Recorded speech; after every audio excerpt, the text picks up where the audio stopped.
This video has been edited to shorten watch time by removing sidebars, evidence handling, and long pauses. Witness testimony remains intact, with minor cuts to hesitation words and stutters. Sir, could you please, pull that to you. You're a little on the tall side. Pull that to you right up under your chin if you can.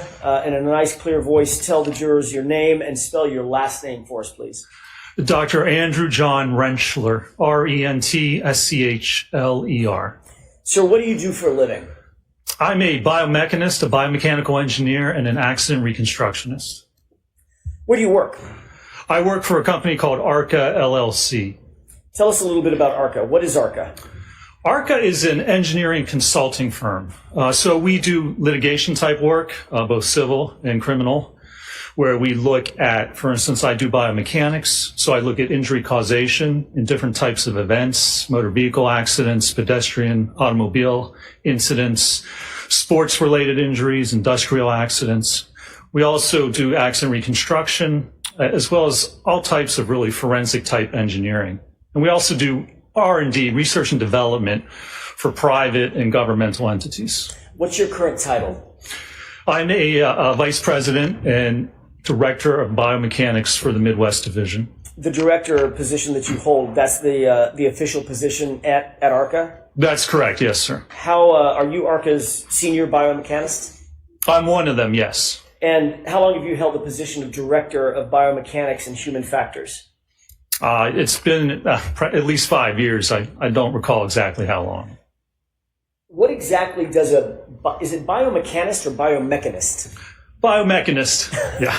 All right, I'll get it right by the time we're finished. What is a biomechanist? What do you do?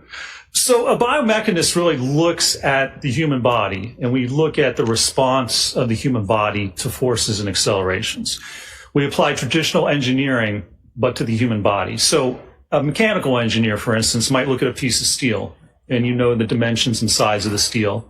If you apply a force in a certain direction with a certain magnitude, that steel will bend and eventually it'll break. Was a biomechanist or biomechanical engineer, I do the same thing, but I look at the human body. How much force has to be applied in what direction to get a specific type of injury, whether it's a fracture of your humerus, a concussion, an vertebral disc injury. Any type of injury has what we call an injury mechanism. So we look at the response of how the body reacts to forces in different environments.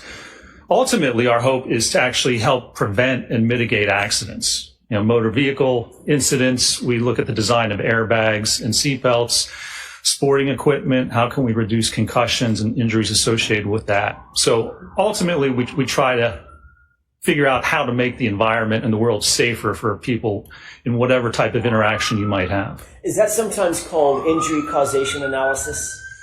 It is. That's one aspect of it. Injury causation analysis is looking at how an injury occurs. So if someone sustains an injury, as a biomechanist, I can look at the events surrounding that incident and determine how the injury occurred. Now, how someone was positioned, how much force had to have been applied to certain parts of their body to actually produce a given injury. Why is injury causation analysis important in the broader field of biomechanics? Why do you want to know the causation of certain injuries? Well, like I just said, our main goal and interest is to really mitigate and prevent injuries from occurring. So in order to do that, you have to know how they occur. You have to know, for instance, hockey, we do a lot of work with the NHL, how certain injuries occur, cervical injuries, concussions, shoulder injuries. So if your intent is to prevent injuries in certain settings and situations, you have to study how the body reacts, how those injuries are created, and then you can determine or attempt to determine how to prevent them from occurring in different events and situations. What sort of contracts or commissions does ARCCA routinely engage in? We have a number of different contracts. We've worked in the past with the United States military. I helped design what we call the energy absorbing seat for the MRAP vehicles. Hold on 1 second, Dr. Sure. Okay. For the MRAP, which are the mine-resistant ambush-protected armor-plated vehicles that they had over in Iraq and Afghanistan. And the issue there is that when they go over an IED, an improvised explosive device, it would blow the vehicle up off the ground. So we were seeing very severe accelerations and forces going through the vehicle, through the seat, into the soldiers' spines. And we're seeing severe spinal and head injuries as a result of that. So we worked with the military to design what we call an energy absorbing seat design. As the vehicle gets blasted up off the ground, the seat's designed to absorb that energy and that force from the blast and the movement of the vehicle and help protect the soldier's spine.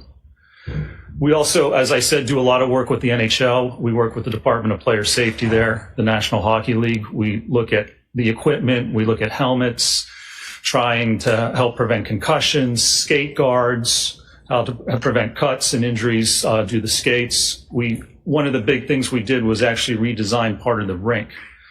It used to be at the player area. At the end of the player area was a 90-degree stanchion of plexiglass. And what was happening was players were getting checked into the boards at the player area and then slamming up against the glass. And they were sustaining head and cervical injuries. I've mentioned before, it was actually the Boston and Montreal that caused the NHL to take a look at it, the hit of Chara and Pacioretty. He sustained a concussion and a cervical fracture.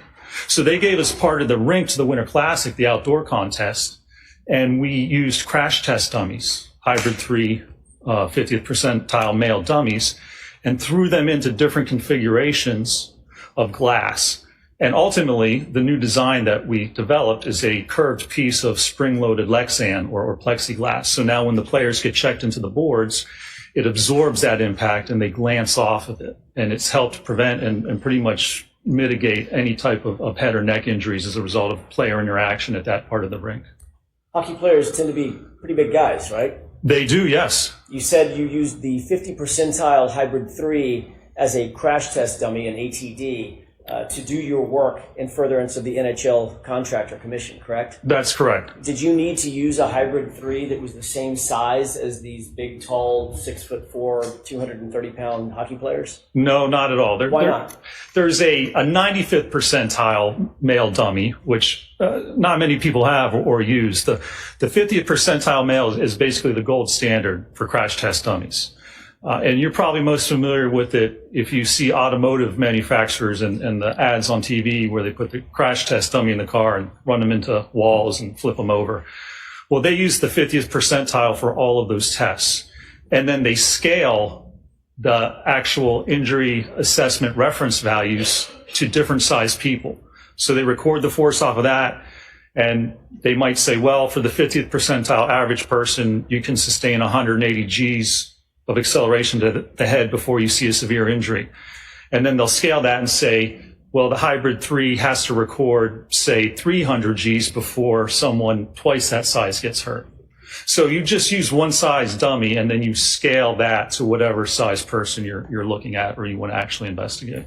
Is that undertaking of mathematical scaling, is that an industry standard in biomechanics? Absolutely. And I mean, it's set forth in NHTSA, the National Highway Traffic and Safety Administration.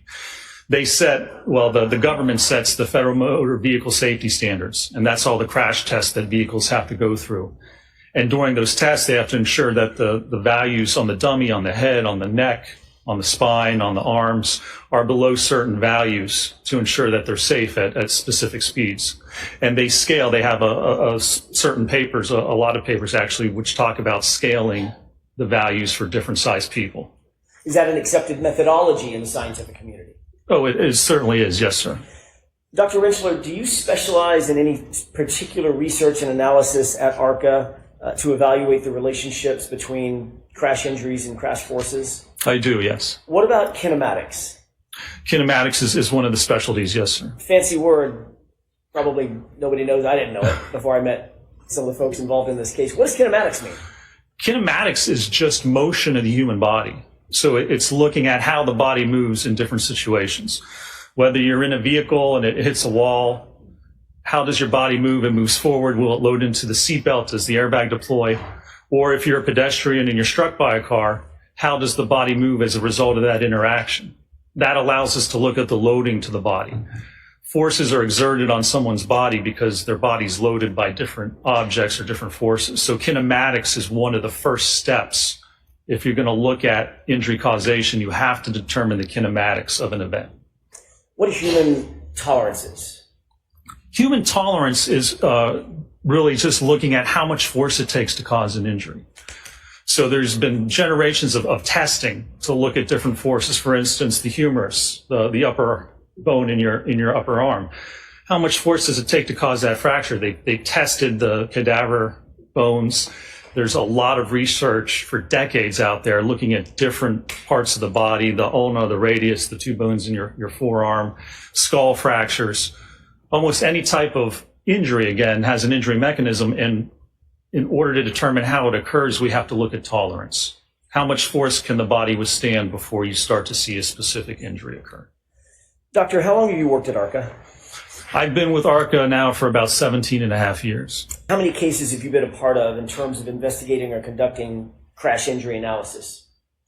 Over my whole career, probably thousands of cases. I've been doing this since 2004, so for about 21 years total. Dr. Rentschler, are you able to estimate how many of those cases that you just talked about, those potentially thousands of cases, have involved motor vehicle pedestrian circumstances? Oh, I'm sure over the year there's been hundreds of cases. A lot of them are motor vehicle accidents, but certainly a large percent's automobile pedestrian type impacts. What education, training, and background qualifies you to perform the duties that you just told us about as the Director of Biomechanics and Human Factors at ARCCA? Well, I got my BS in mechanical engineering with a minor in biomedical engineering from Carnegie Mellon University in 1995. I then went on to get my master's in bioengineering and biomechanics from the University of Pittsburgh in 2002. And then I got my Ph.D. in bioengineering and biomechanics from the University of Pittsburgh in 2004. 2004. Thank you. Are you a member of any professional associations associated with your field? I'm a member of SAE, the Society of Automotive Engineers, as well as the American Society for Mechanical Engineers, ASME. Are you also a reviewer for an outfit called Archives of Physical Medicine and Rehabilitation in Biomechanical Engineering?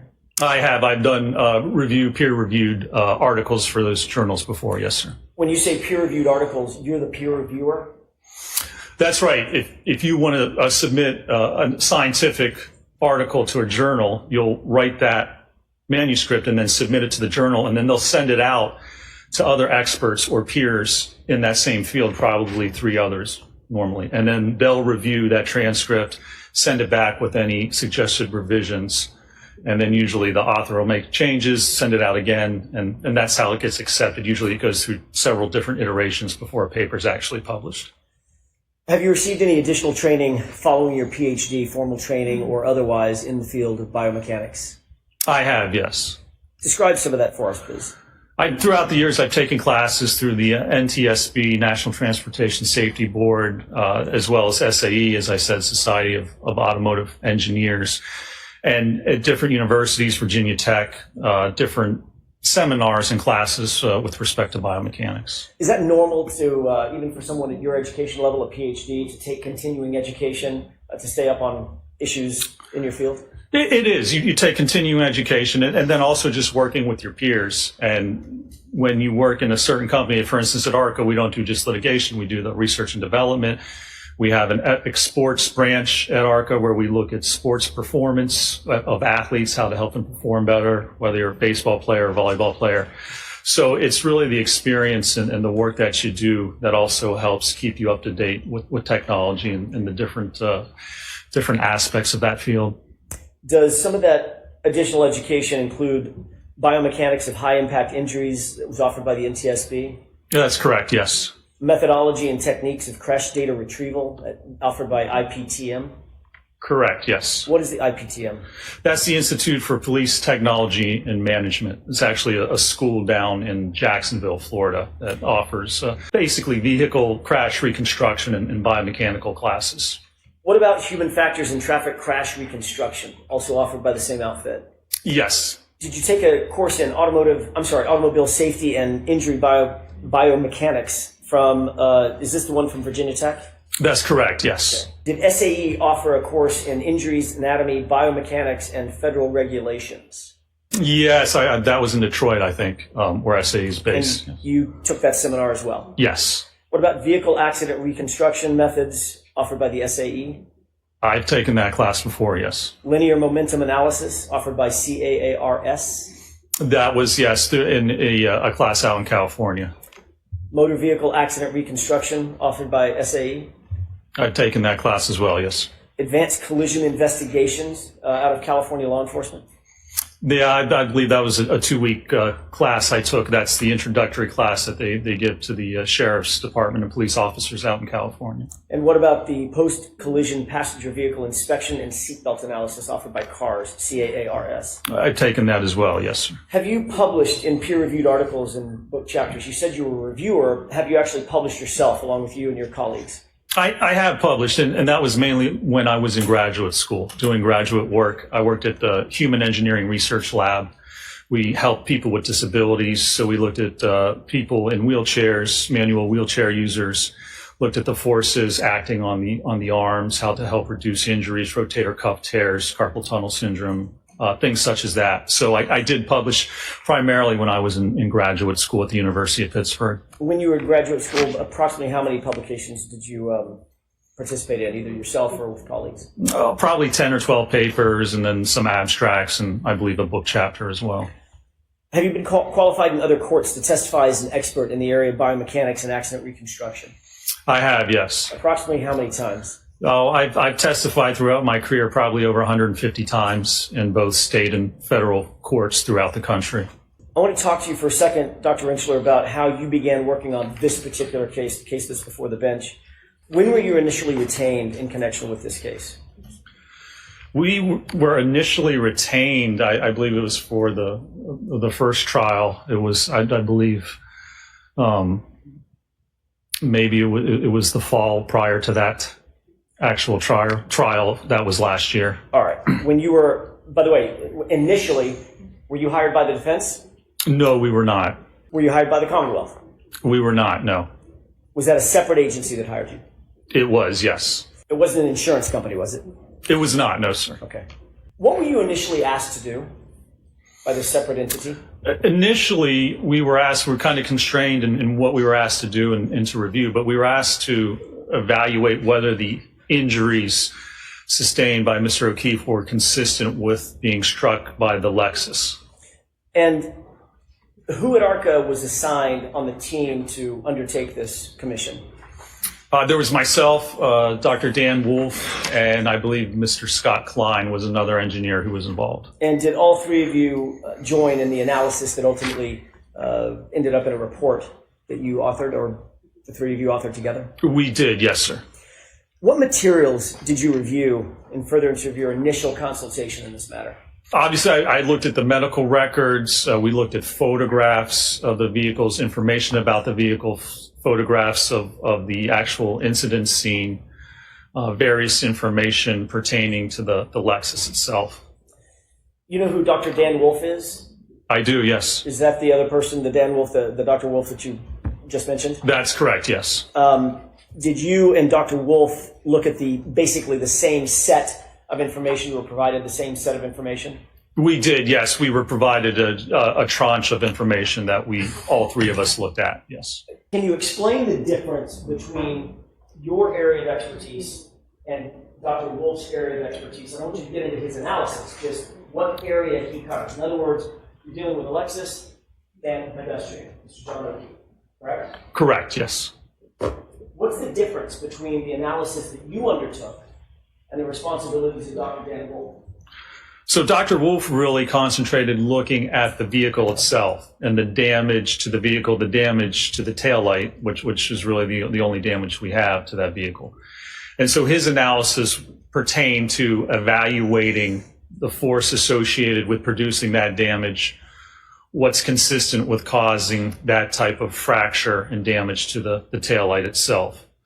Whereas my part of the investigation was really looking more at the injuries and looking at Mr. O'Keefe and his kinematics and his alleged or any interaction between him and the vehicle, and whether that would be consistent with his injuries as well as the damage that we see to the Lexus as evaluated by Dr. Wolf. Did you ultimately issue a report, an initial report summarizing your opinions and your conclusions following your analysis? We did, yes, sir. About when was that report issued? I believe it was sometime in February. February of what year? It would have been February of last year, 2024. 2024. Okay, correct. Thank you. Were you able to provide an analysis, given the information that you had, were you able to provide an analysis for the biomechanical aspect of the analysis of the case? I was, yes, sir.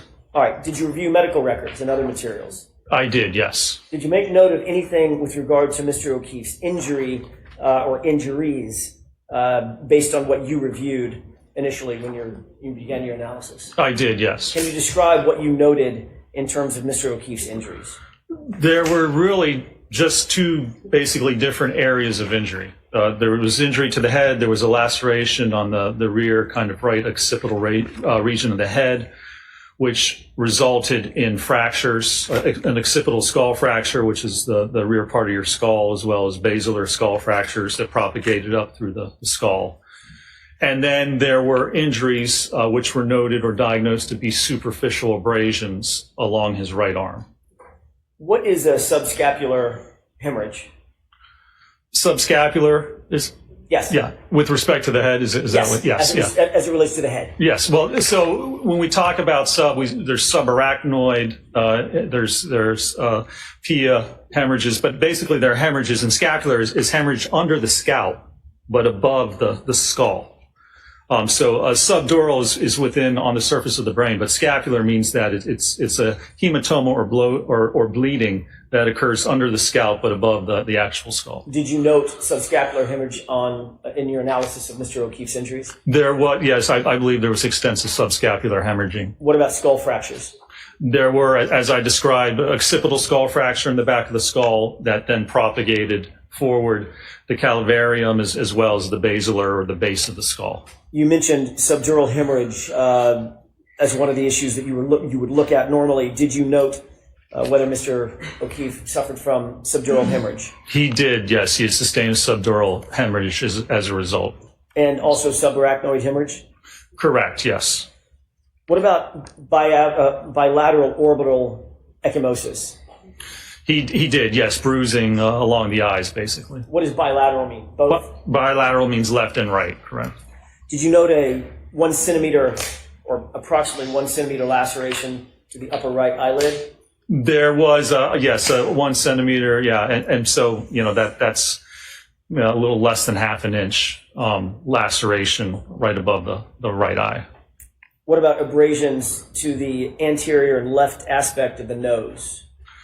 There were some abrasions on the nose, and then I believe a few lacerations as well. Laceration on the right anterior tongue? The tongue was lacerated, yes. You noted, with regard to one of Mr. O'Keefe's extremities, abrasions along that extremity. Superficial abrasions, that's correct, sir. Describe which arm we're talking about and what part of the arm. It was the right arm, and it was from the forearm up towards the top of the shoulder. And there were various abrasions what were diagnosed as superficial abrasions along that kind of posterior aspect of the arm, the elbow, forearm, and the upper arm. When you undertake an analysis, do you use biomechanics and kinematics both to try to evaluate whether or not a specific set of injuries are consistent or inconsistent with a proposed set of facts? Or I guess I'll just leave it there, a proposed set of facts. Yeah, I mean, those are basic steps to look at how an injury occurs. I mean, first you have to identify the injury, and that's by looking at the medical records and determining what the diagnosed injuries are. And then you have to determine the kinematics and the kinetics associated with a certain event. So how did the person move? How was their body moved? Did they interact with anything? And how did that result in loading or force being applied to the body? Those are basic steps of a biomechanical injury causation analysis. How did you go about undertaking those steps in this particular case? So in this particular case, we looked at how those injuries are actually produced or created. So occipital skull fracture, you need a sufficient force. You need a force of around maybe 1,400 or 1,600 pounds applied at the back of the skull to actually cause a fracture like that. The abrasions, superficial abrasions, and an abrasion is basically rubbing or scraping or friction that kind of scrapes away the top part of your skin, the epidermis. You have the epidermis, the dermis, and then the hypodermis. An abrasion is just gets into the top epidermis and doesn't get any farther. Laceration is an actual tearing or ripping of the skin, usually down past the epidermis into the dermis. And so that takes either a blunt object or a sharp edge, depending on whether it's an incision or laceration, to actually produce that type of an injury. Did you look at patterns of injuries on Mr. O'Keefe? Yes. Did you also, the other side of that handshake, did you also look at damage to the vehicle, physical damage to the Lexus? We did, yes. Our goal or what we were tasked with was to determine whether the injuries are consistent with the damage to the car. So clearly, you look at how these injuries are created, what injury mechanism you need to produce them, and then you look at the damage to the car. Can you line up contact between where those injuries occurred and how they occurred with damage to the vehicle? What kind of materials did you review, in addition to, I'm guessing, photographs?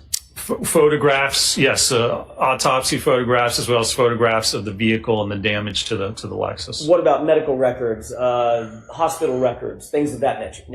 Absolutely. That's the first step, looking at the injuries to find what the injuries are, where the diagnosed injuries, as well as it's important to determine what injuries don't exist, because that's also helpful in determining whether certain impacts may or may not have actually occurred. Did you receive a full file from the medical examiner's office in this case? I did, yes, sir. Did you also receive police reports, follow-up reports, witness statements, things of that nature in this case? We did, yes. Did you receive any data concerning the vehicle itself, contained either in police reports or follow-up reports or expert reports? We did, yes. Mr. Jackson, I'm just going to ask you to slow down cadence of your voice a little bit. It's late in the day and I'm doing it again, aren't I? I'll slow down. I forgot where I left off, but let me ask you sort of openly, was there anything else that you considered and analyzed in at least building a database from which you would build an analysis? Well, yeah, I mean, we review all the materials that are provided to look at all the injuries, to look at all aspects of the vehicle, damage to the vehicle, information about what the vehicle may have been doing, any other evidence that may help contribute to looking at what either caused the injuries or what may or may not have caused the damage to that vehicle. When you and your teammates undertook this analysis, did you even know who we were? Initially, we did not. No, initially, I personally didn't know anything about the case. And we were asked not to do any research or to look up anything about it. We were given certain parameters, certain information, and that was it. Did you follow those instructions? I did, yes. The undertaking, the analysis that you did, was it in keeping with the accepted methodology or methodologies in your field of engineering? It was, yes. Did you ultimately reach some opinions and conclusions based on that initial investigation or analysis? I did, and we did it at ARCCA, yes. Myself, Dr. Wolf, and Mr. Klein did. Did you reach any opinions or conclusions with regard to the force required to produce the occipital skull fracture that you noted with Mr. O'Keefe, his head being struck by the rear tail lamp of the subject Lexus? I did, yes. Tell me what those opinions and conclusions were. Well, again, we determined by looking at research and tolerance values that would take about 1,400 to 1,600 pounds of force to cause an occipital skull fracture.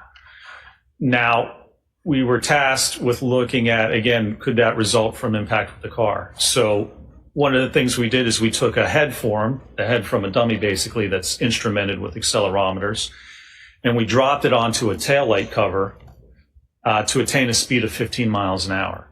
And so that would be comparable to the vehicle striking the head at 15 miles an hour. And I concluded a few things from that. A, that the force wasn't sufficient, or the acceleration wasn't sufficient to produce enough force to cause a skull fracture at 15 miles an hour. And also, when you look at the position and configuration of the occupant, it really wasn't possible to get a skull fracture by hitting the taillight and not sustain any other significant fractures. For instance, where the taillight's positioned to have an impact to the back of the head, you really couldn't have someone positioned in such a manner to strike just the head and not have subsequent concomitant injury to the neck or any other part of the body.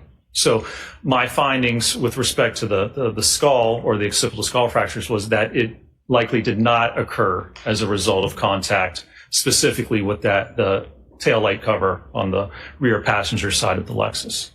So as to the question of whether Mr. O'Keefe suffered the occipital skull fracture as a result of being hit by the tail lamp at 15 miles an hour, were you able to scientifically rule that out? I was, yes, sir. Was that to a reasonable degree of scientific certainty? It was, yes. Did you reach any opinions or conclusions regarding the abrasions on the right arm that you noted earlier on Mr. O'Keefe's body? Yes, I believe my conclusions with respect to the abrasions are that it was inconsistent with contact to the tail light, and that not only that those injuries are inconsistent, but you would expect additional injuries, likely fractures to the hand and or the forearm, depending on the actual speed of the vehicle. Other than the expectation that you would see fractures or other damage to the arm, what was the basis for your opinion that the linear abrasions would not result from impact with a non-damaged taillight traveling in reverse? What you have to look at the kinematics associated with that, and that in order to get just superficial abrasions, that doesn't take a significant amount of force, but essentially that to have an arm contact the rear of the car, and we weren't really given any theory of how the arm contacted the car. So initially, we weren't privy to any theories or allegations of how this may occur.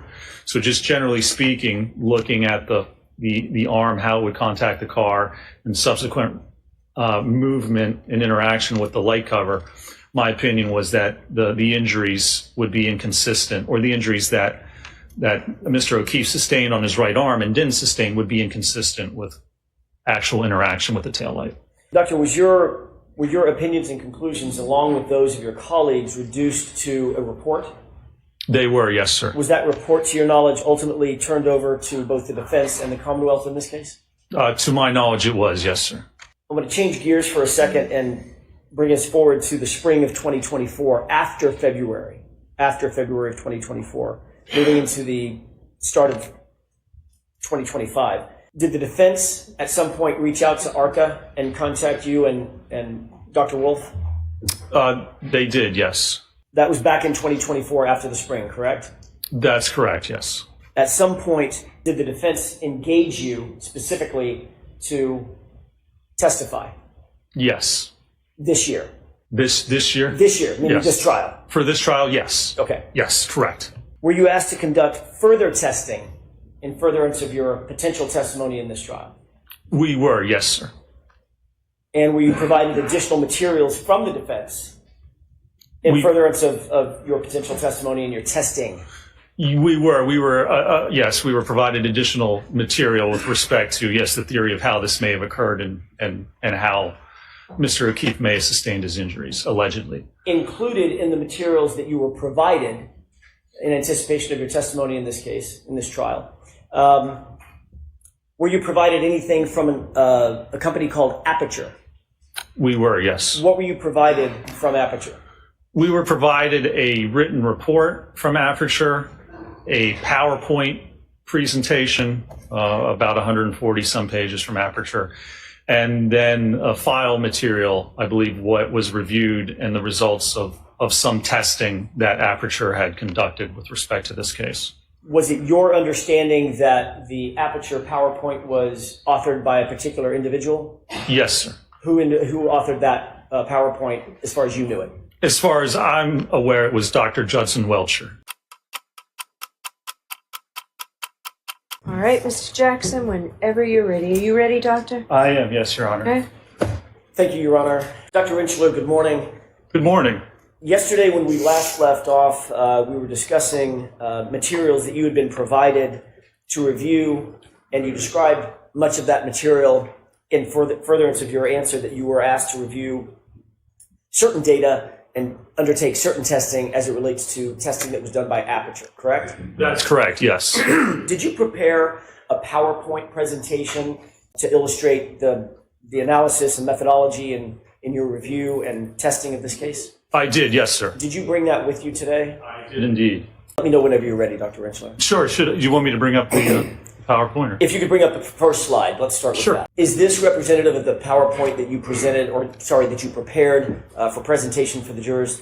It is, yes, sir. Okay. Are there several blank slides, just sort of placeholder slides as we walk through your analysis that the jurors will see? There are, yes. Okay. Let's talk about first of all, what was the purpose of your investigation? What did you seek to undertake? So the purpose of my investigation in this matter was to evaluate the evidence, and particularly as it pertains to the alleged theory of what occurred in this case. All right, so I'm going to strike that answer. Ask the question again. Sure. Did you seek to undertake an analysis of Aperture's testing or part of their testing? I did, yes, sir. All right. With regard to that testing, what was the reason that you undertook to analyze Aperture's testing? Sustained. Ultimately, were you in receipt of a PowerPoint presentation and a report from Dr. Judson Welcher? I was, yes, sir. Okay. Did you have an opportunity to review that PowerPoint presentation in whole? I did, yes. Were you able to look at his report and read his report and review his report? I was, yes, sir. Did you undertake an analysis based on his reporting and his PowerPoint presentation? Yes. So I want to see you both at sidebar for just a minute, please. Sidebar. Did you undertake to review analysis and testing that was done by Aperture as reflected in the PowerPoint that you reviewed, as well as the report that you received? I did, yes. Did ARCCA, yourself included, undertake testing based on your review of the testing by Aperture? We did, yes, sir. Okay. Tell me, what was the biomechanical analysis? That's the second point on your PowerPoint. What was the biomechanical analysis that was undertaken after you reviewed the Aperture reports and Aperture testing? What did you undertake to do? I touched on this yesterday a little bit. A biomechanical analysis, there's certain steps that you have to do to actually perform a biomechanical analysis. First of all, you have to determine what the injuries are. What are the diagnosed injuries? Second, you have to determine what happened to the individual. So in this case, what would have happened to Mr. O'Keefe? His kinematics, how would his body move? Was it contacted by anything? Was it contacted by the Lexus? If so, what forces were produced on the arm, on his body? Were they sufficient to cause the injuries that he sustained? And in this case, it's a little more involved. We have, was he hit by the car? What happened after that? Did he somehow move into the yard? And then did something happen in the yard to actually cause the skull fracture?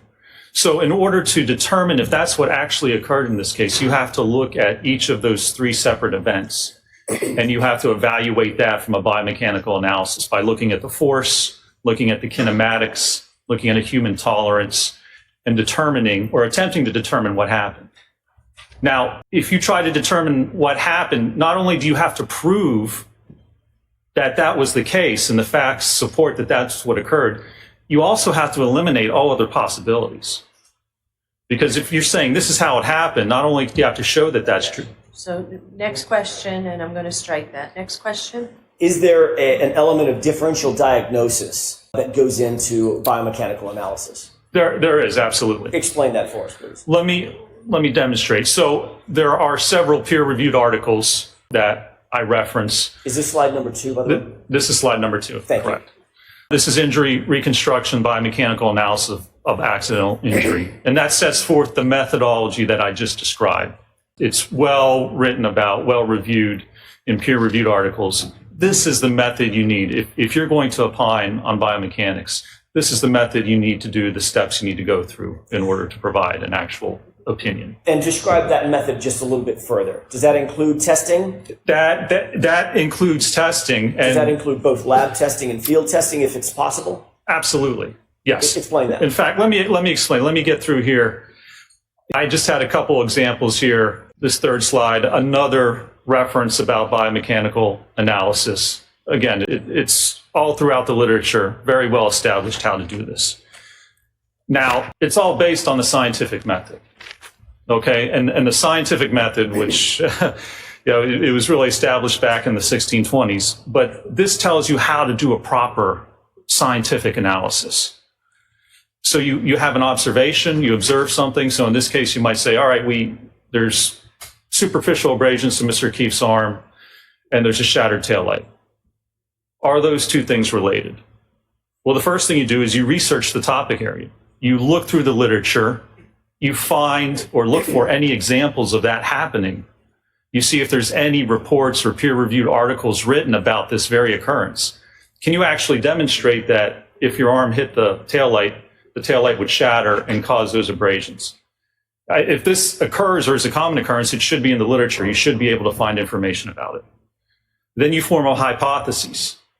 Either you say, I think this injury is related to hitting the taillight, or it's not. Whichever one you choose, that's where you then start to go into your experimentation. You have to develop tests to get data to actually back up your hypotheses. So if I said, well, I think the injury is related to it, what would you do? You would go and you would test it. You would get an arm. In this case, we got a hybrid 3 dummy arm, and we got an exemplar vehicle, and we hit the vehicle with the arm. Or we hit the arm with the vehicle, we ran into it, to determine what's going to happen when that occurs. Do we get the right circumstances, the right loading to actually occur in that case? So this, and then you go back and you analyze that. And if your results don't match up with your hypothesis, you have to reevaluate. You have to go back and see if we don't get that type of injury, if we don't get the kinematics or the force associated with what we see, you have to reevaluate if your hypothesis or what you think happened is actually true or not. So you have to continuously go through this process. And that's what experts do. That's how you perform an analysis. And that's what's important. I have 3 kids. I have a 9-year-old who's actually... So I'm going to ask you to wait for the next question. Okay, sure. Was there an example that you could use of sort of a real-world example that you might want to use to explain some or part of the scientific method? There is, yeah. And I would like to explain an example of what's important with that. So I was going to say I have 3 kids, a 9-year-old who's actually turning 10 today. Happy birthday, Kai. And I have 2 older ones. All right. We're going to stop this. Another example. Go ahead. Less editorializing. Minus all the personal. I'm sorry, Your Honors. Go ahead. Details matter, okay? Details in an investigation matter, and details matter here. You need details. You have to explain how things happen, okay? As an expert, I can't come in and just say... Sustained. It needs to be more question and answer. Why do details matter? Because your opinions have to be based on the facts and the evidence. Why is that? Because that's what determines your conclusions. I can't come in and say, I think... Next question. What if you don't have all the details and facts? If you don't have details, if you haven't performed a proper analysis, then you can't come to a conclusion that something happened. You can't depend just on your experience. You have to have the analysis, the evidence, and the details to come to a conclusion in a case. How do you best get details to come to a conclusion in a case? You need research. You need peer-reviewed articles. You need evidence. You perform testing. You have to demonstrate what you think happened is A, possible, and B, actually did occur. And in order to do that, you need hard evidence to demonstrate that that's what actually occurred in this case. Do you get that through both lab testing and field testing? The form. Ask it differently, Mr. Jackson. Can you get that in lab testing? Absolutely. Okay. Can you get that in field testing? You can get that in field testing as well, yes. Are those integral to an analysis? They are. If you don't have any other evidence, if you don't have research, if you don't have peer-reviewed articles showing or demonstrating what happens, you have to formulate, you have to get that evidence. And the way to do that is through field testing, if you have no other evidence and no other source of information to provide that type of evidence. Did you undertake the scientific method in this case? I did, yes. What was the hypothesis of the incident that you utilized in furthering your analysis? So the first step, the first part of this event is contact between Mr. O'Keefe's arm and the vehicle. Could you describe for the jurors what hypothesis you used based on your review of the information you got from Aperture? Sure. So the hypothesis that I looked at, Aperture, their testing and report indicates that Mr. O'Keefe had his arm out at a 90-degree angle. Sustained. What do you see? By the way, where are these from, these two slides? These two slides are from the PowerPoint presentation that Aperture provided. All right, so you didn't create these? I did not, no, sir. Describe the angle of the arm in the left photograph with the drinking glass in the hand. So the angle of that arm is approximately 90 degrees. The other photographs in the PowerPoint demonstrate that for someone the same height as Mr. O'Keefe, the arm would be at about 90 degrees with an individual standing erect. That's what was demonstrated in their PowerPoint. Do you note anything in the Aperture PowerPoint related to the clothing worn in that left photograph? Yes, they have the surrogates wearing a hoodie or a sweatshirt, which is the exact same type and brand that Mr. O'Keefe was found wearing at the time of the incident. Did that play a part in your overall analysis? The fact that the individual, the surrogate, as you use the name, was adorned with the same type of sweatshirt that was found on Mr. O'Keefe? It did, yes. I mean, that's one of the details that we have to look at. Details matter. So we look at the clothing that was worn and the evidence found with respect to that actual sweatshirt. I'd like to stay with that for a second. Why is that important? Why would the clothing matter? Well, because that tells us, that gives us evidence of what may or may not have occurred. Mr. O'Keefe was wearing the sweatshirt when the time of this alleged incident occurred. So if there is contact between his sweatshirt and that rear vehicle, the taillight from the Lexus, there would likely be evidence of that. And we have to look at that sweatshirt to see the condition of that sweatshirt, if there's evidence on that sweatshirt, and be able to pair that or match that up to what happened on the vehicle. Is that part of a normal biomechanical analysis to evaluate clothing of the body as well? Absolutely, especially when you look at automobile pedestrian impacts. Why? Because clothing tells you or can tell you how the impact occurred, where contact occurred between an individual and the vehicle, what part of the vehicle, what part of the individual. So it either may or it may not, but it can give you very important clues about what may have occurred during the incident. Is that part of the normal methodology that's utilized in the field of biomechanical analysis, especially as it relates to pedestrian motor vehicle incidents? It absolutely is. Yes. Look at the damage to the clothing. Look, if you compare it up to the vehicle, to the ground, to other sources. It's another tool, another detail, and part of the evidence that allows you to try and determine what occurred. Do you have experience in reviewing clothing of individuals that may have been involved in vehicle pedestrian incidents? I do, yes. How often has that played a part in your biomechanical analysis, the methodology that you employ?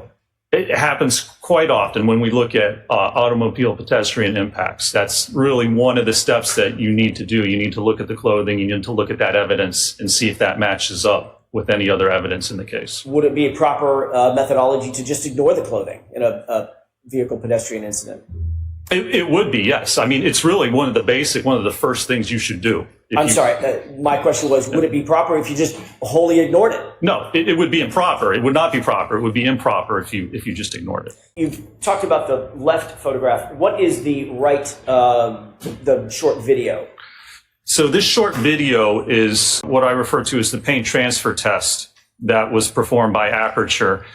And what they did was take a surrogate the same approximate height and weight as Mr. O'Keefe and had him stand behind a subject, an exemplar Lexus, the same year, make, and model. And they put paint on the rear taillight cover on the fender, and then they backed it in to the surrogate's arm. And the reason for this is they attempted to show that where the paint contacts the arm, that it's the same area where the superficial abrasions were on Mr. O'Keefe's arm. Did you utilize these photographs and videos from the Aperture report in conducting and building the field testing and or the lab testing that you ultimately undertook? I did, yes, sir. What's depicted in this slide? So this is from the Aperture report. And the third conclusion is that the location and orientation of the lacerations on John O'Keefe's right forearm and arm are consistent with the geometry and the orientation of the right taillight on the Reed 2021 Lexus LX57. How did you interpret the phrase geometry? To me, geometry just means shape. So the way I interpreted this is the one test that was performed with respect to the taillight. This is the only test I saw that Aperture performed involving the taillight and the arm, is that with this paint transfer test, they concluded that, again, the area where the paint was transferred onto the arm is consistent, the same shape and orientation as apparently the lacerations found on Mr. O'Keefe's forearm. Did this test, in your opinion, establish force multipliers that were exerted on the taillight? It has nothing to do with force. It doesn't describe the force exerted on the taillight or on the arm. It doesn't describe how the arm would have moved as it hit the taillight. It doesn't describe how the taillight would fracture. It doesn't describe how you would actually get the lacerations on the arm. Again, all this does is generally, and I made an error there. This report, and you can see the slide says laceration. Mr. O'Keefe did not have lacerations on his arm. What did he have? He was diagnosed with superficial abrasions. Is there a difference between a laceration and an abrasion? There's a distinct difference, both biomechanically and medically, yes. Is that an important distinction? That is. Why? The first step of the biomechanical analysis is identify the injuries, and you have to take the diagnosed injuries identified by a medical doctor. So it's superficial abrasions. To put lacerations on, that's simply incorrect. So I strike the end. Would you describe the injuries on Mr. O'Keefe's arm as lacerations? No. Would they be more properly described in another way? It would be, yes. What's that other way? So they've been diagnosed as superficial abrasions. An abrasion occurs when there's rubbing or scraping of the skin, and it just rubs away the top layer, the epidermis of the skin. Now, a laceration is a jagged ripping or tearing of the skin, which gets down through the epidermis into the dermis. So abrasions take much less force, they're less severe than what a laceration actually is. In a biomechanical analysis, if it's done properly, is it important to get the proper injury to the body as a foundation to the entire analysis? That's core to the analysis, because you're trying to determine how an injury occurred. You have to know what that injury is. You have to have the correct injury to be able to evaluate. What is the first step of the analysis after you determine the injuries, the type of injury? In this step, after you determine the injury, what we want to do is we want to look at the physical evidence. So we have the abrasions on Mr. O'Keefe's arm, and we have the sweatshirt that he was wearing at the time. So the first step in any investigation is to determine, does the evidence from the arm match up to the evidence on the sweatshirt? Did you undertake that analysis? I did, yes. Is that indicated in a slide a little bit later on in your PowerPoint? It is, yes, sir. What are we looking at in this slide? So this explains the injuries. And this is from on the left side, that is the diagnoses from the autopsy. The right side is from the hospital. And you can see it says blunt impact injuries of head and extremities, abrasions and lacerations. The laceration is on the back of the skull, on the back of the head where the occipital skull fracture is. When you look at the extremities, everywhere where it talks about the extremities, it's superficial abrasions. So the first step in a biomechanical analysis, you review the medical records, determine exactly what the injuries are. And you can see there's a picture of the actual abrasions. Those are the documented injuries or abrasions to Mr. O'Keefe's right arm. What are the sources that are reflected on this slide that you referred to or you relied on in coming to your opinions and conclusions regarding Mr. O'Keefe's injuries to his right arm? Again, on the left side is from the autopsy report from the medical examiner, and then the right side is actually from the Good Samaritan hospital where Mr. O'Keefe was taken. Are autopsy records, hospital records, medical records acceptable sources for a biomechanist to rely on in determining or coming to opinions and conclusions? They are the sources you go to determine what the injuries are, yes. You reviewed the entirety of the medical records as well as the entirety of the medical examiner's file, is that right? I did, yes, sir. Did you see reference to any fractures that were noted on Mr. O'Keefe's right arm, either his arm, his forearm, or his hand? No, there were no diagnosed or references to fractures on any part of his right arm or hand. This is one of the exhibits, one of 3 exhibits that was introduced yesterday. Do you recognize what's depicted on this? That's the X-ray of Mr. O'Keefe's right hand taken January 31st, I believe. Did you review this in furtherance of your analysis? I did, yes, sir. Was it part of the medical record? Medical records or English records? It was a series of the X-rays. Yes, was attached. It was part of the medical records that were provided to me and that I reviewed in this matter. Thank you. Just for the record, so I can clarify, this is Exhibit 229A, as an apple. Do you see? Have you looked at X-rays before? I have, yes. Have you interpreted X-rays in furtherance of your analyses in years past? I have during my biomechanical analysis, yes. Are you trained to look at X-rays and determine whether there are fractures, hairline fractures, broken bones, things of that nature? I've been doing this for 20 years. In graduate school, I worked with surgeons and doctors to look at X-rays. Is that part of the normal methodology that biomechanists undertake in furtherance of injury analysis? It is part of what we normally do, yes, sir. Would it be an important part of a biomechanist's ultimate analysis and conclusions as it relates to an injury analysis? It would be, and especially in this case, if we're talking about impact to the arm and the hand, very important to determine, as I said, not only what the actual injuries are, but what injuries did not occur. Would it be appropriate to come to any opinions and conclusions in an injury analysis if you were to ignore X-rays, if they existed? No. If X-rays exist, you need to review them. You need to determine what they represent and what injuries either did or didn't occur. You absolutely need to look at them. Do you see any injuries represented or any defects represented in this X-ray of Mr. O'Keefe's right hand? I do not, no, sir. Can you describe what you do see or what you would expect to see if there were injuries, broken bones, torn ligaments, things of that nature, swelling? What would you expect to see? You could actually see the fracture lines on the bones. They are evident along the hands or along the ulna and the radius. Any dislocations you see, there would be a difference in the space at the joints between the bones. Dislocation, then there would be an increased space or even a decreased space if there's compression of the joints, the interphalangeal joints, the metacarpophalangeal joints, the wrist joint. There's no indication on these X-rays of any fractures or any trauma or any type of injury to the bones or the joints. You see what's depicted in this photograph? I can, yes, sir. What is this? So this is a X-ray. The forearm shows the ulna and the radius, which are the 2 bones in the forearm. Do you see any defects, injury, trauma to these bones or anything associated with those bones? I do not. And when you're viewing this on the software to look at the X-rays, you can actually adjust the contrast. So you can adjust the brightness and the darkness, and it allows you to go through the whole range to better evaluate whether there are any fractures. This is a little bright, so when you're looking at this, you would actually decrease the contrast a little bit. In terms of your review of this particular photograph, what did you note in terms of trauma or injuries at all? I did not note any indication or any signs of trauma or injury to the forearm or to the wrist in this case. What are we looking at in this photograph? This is the right humerus, the right upper bone of Mr. O'Keefe's right arm.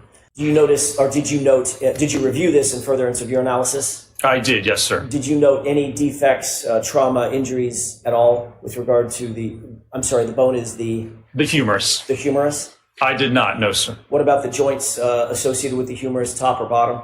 I did not note any injuries or damage to either the elbow or the shoulder joint either. What is your opinion and conclusion, having reviewed all 3 of these X-rays, with regard to the condition of Mr. O'Keefe's right arm, starting from the arm, the forearm, and the bones in the hand? There's no indication of any type of acute injury from the X-ray to Mr. O'Keefe's right arm, either his hand, his forearm, or his upper arm. Thank you. What are we looking at in this slide? So again, this is the hoodie or sweatshirt that Mr. O'Keefe had on at the time of this alleged incident. Did you consider these photographs in conducting your injury causation analysis? I did, yes, sir. What role did these photographs of Mr. O'Keefe's hoodie play in your injury causation analysis? So this shows the hoodie, and it was inspected by the police department, and it was noted, as you can see on the right sleeve by the triangles, there were 9 different punctures or holes noted in the sleeve of the sweatshirt. What are we looking at in these series of photos? So let's move to sidebar for a minute and Mr. Jackson, bring your PowerPoint, please. Sidebar. Jurors, I apologize that took so long, but it was necessary to do rather than sending you out. Dr. Rentschler, my eyes aren't good enough to see the upper right-hand corner. What slide number is this? Number 12. Number 12, thank you.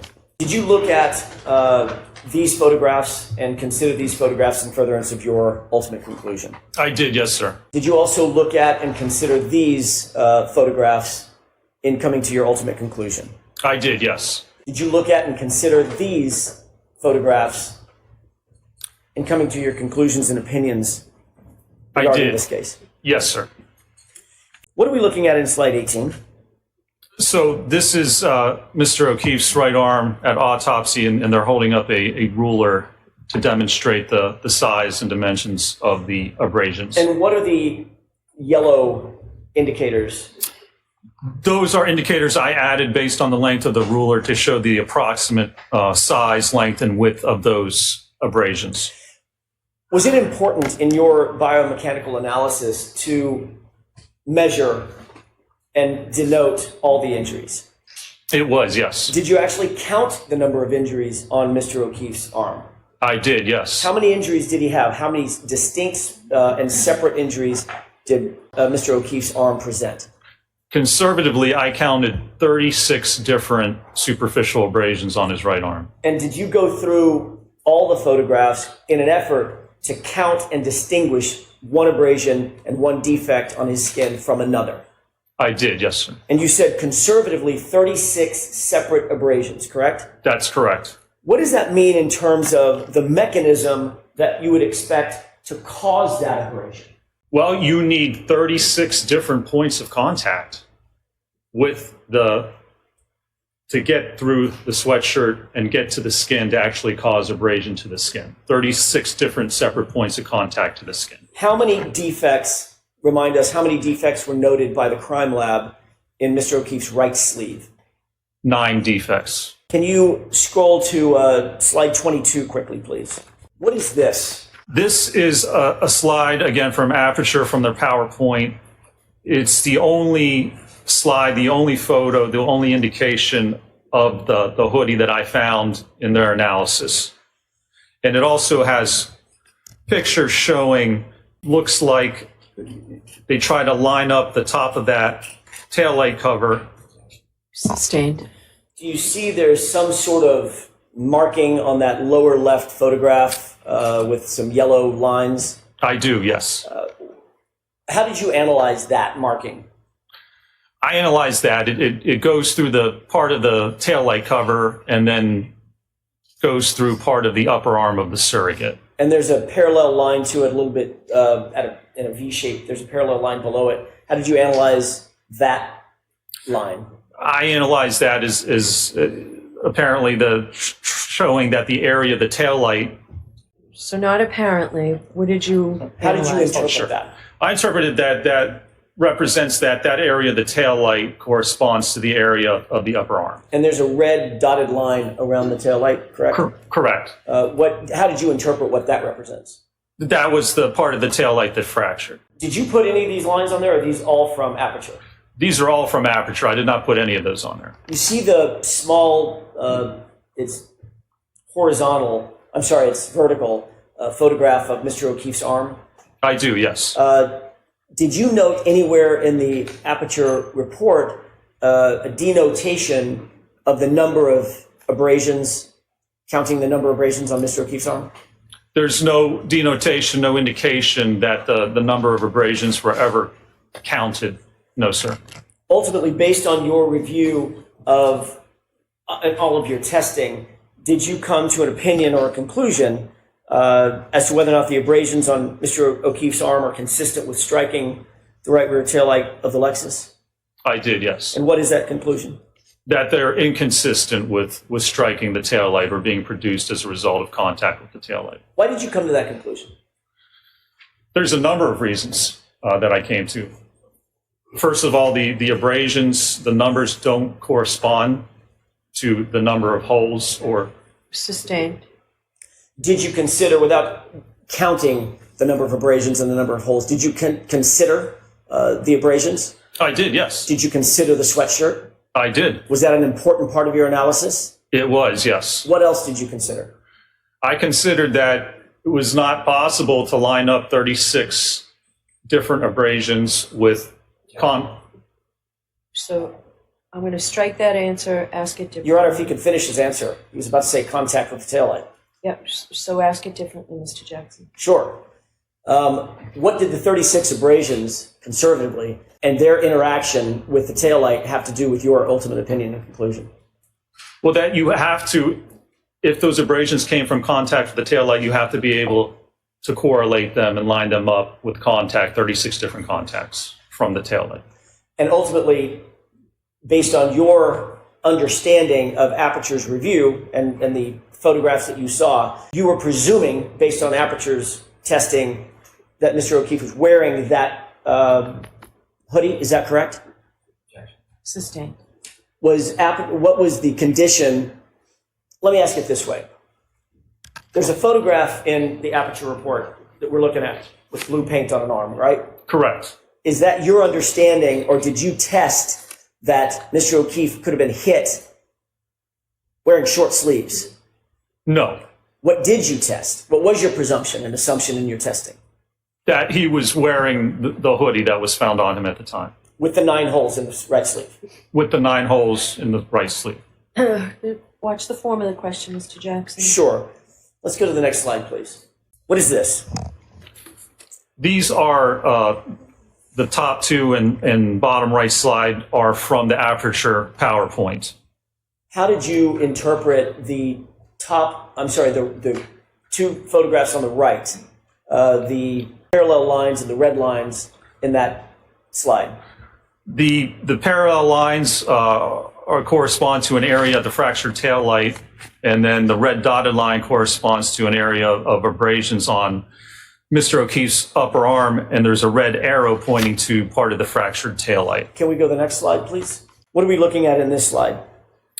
Again, this is the paint test. This is the only test that was conducted by Aperture to look at the tail light and the arm in this case, and the interaction between the two. Did you note whether in all of Aperture's data that you reviewed, whether or not there was any measurements to determine whether the abrasions were consistent with contact with the Lexus? I did. There were no measurements at all taken with respect to that test. No measurements with respect to where the contact happened on the car or on the arm itself. There was no indication of where that blue paint extended on the surrogate's arm, say from the wrist up to where the laceration or the abrasions would have occurred. Is that important? It's very important. Why?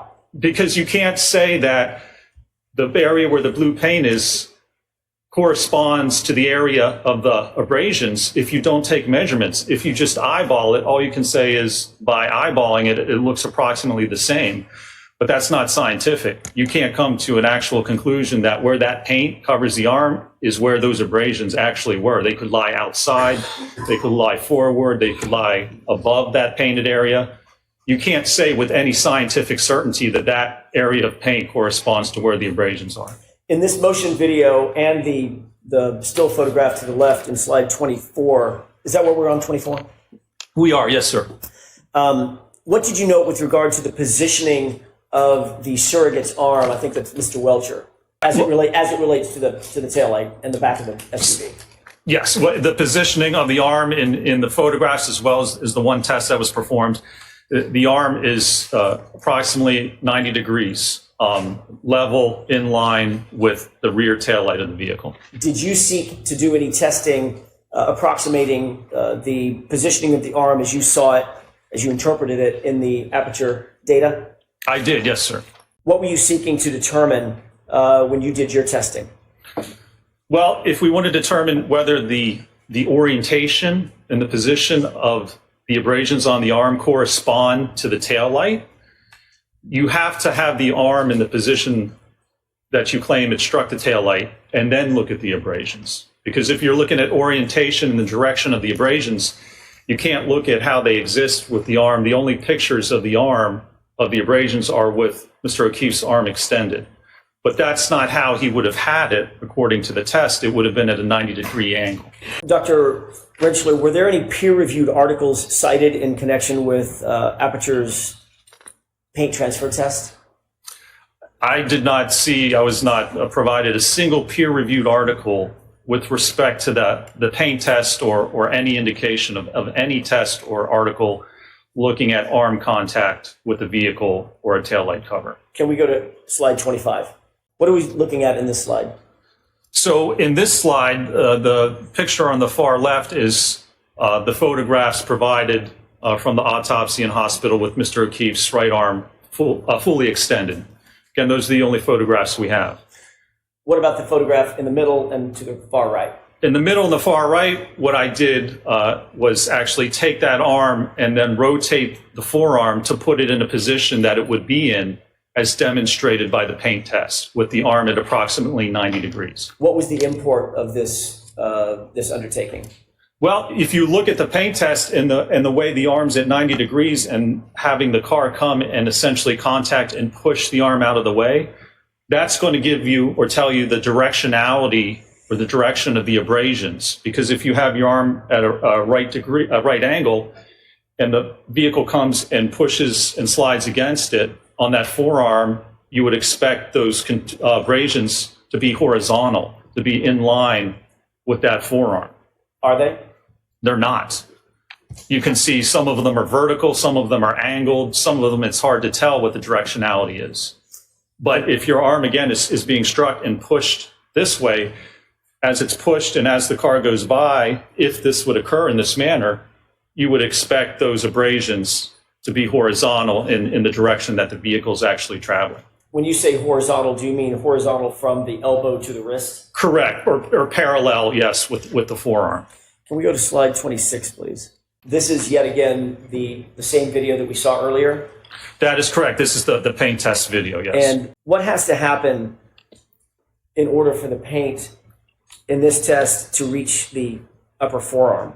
Well, in this case, to reach the upper forearm, there has to be contact between the forearm and the taillight cover. Can we go to the next slide, please? What is this slide showing? Again, this shows, you can see on the right, I added arrows to kind of show the directionality of the different abrasions. And on the forearm, they simply do not line up with the type of kinematics or the type of motion shown in the paint test. Again, of the arm getting pushed out of the way and the car traveling past. If there were going to be abrasions from the fractured glass as it moves along, again, it would be lengthwise parallel to the forearm. If the arm was positioned as it was indicated in the paint test done by Aperture, would you expect to see this pattern of injuries on Mr. O'Keefe's arm if, in fact, it contacted the taillight and if, in fact, it was abraded based on the taillight? You would not. You can't get, for instance, horizontal abrasions on the upper arm and somehow get vertical and angled abrasions on the forearm. The kinematics don't work out to actually produce those types of injuries. What are we looking at in this slide? So again, this is the paint transfer test, and it demonstrates there were no measurements taken, so we don't know the exact size or location of that paint or the lacerations.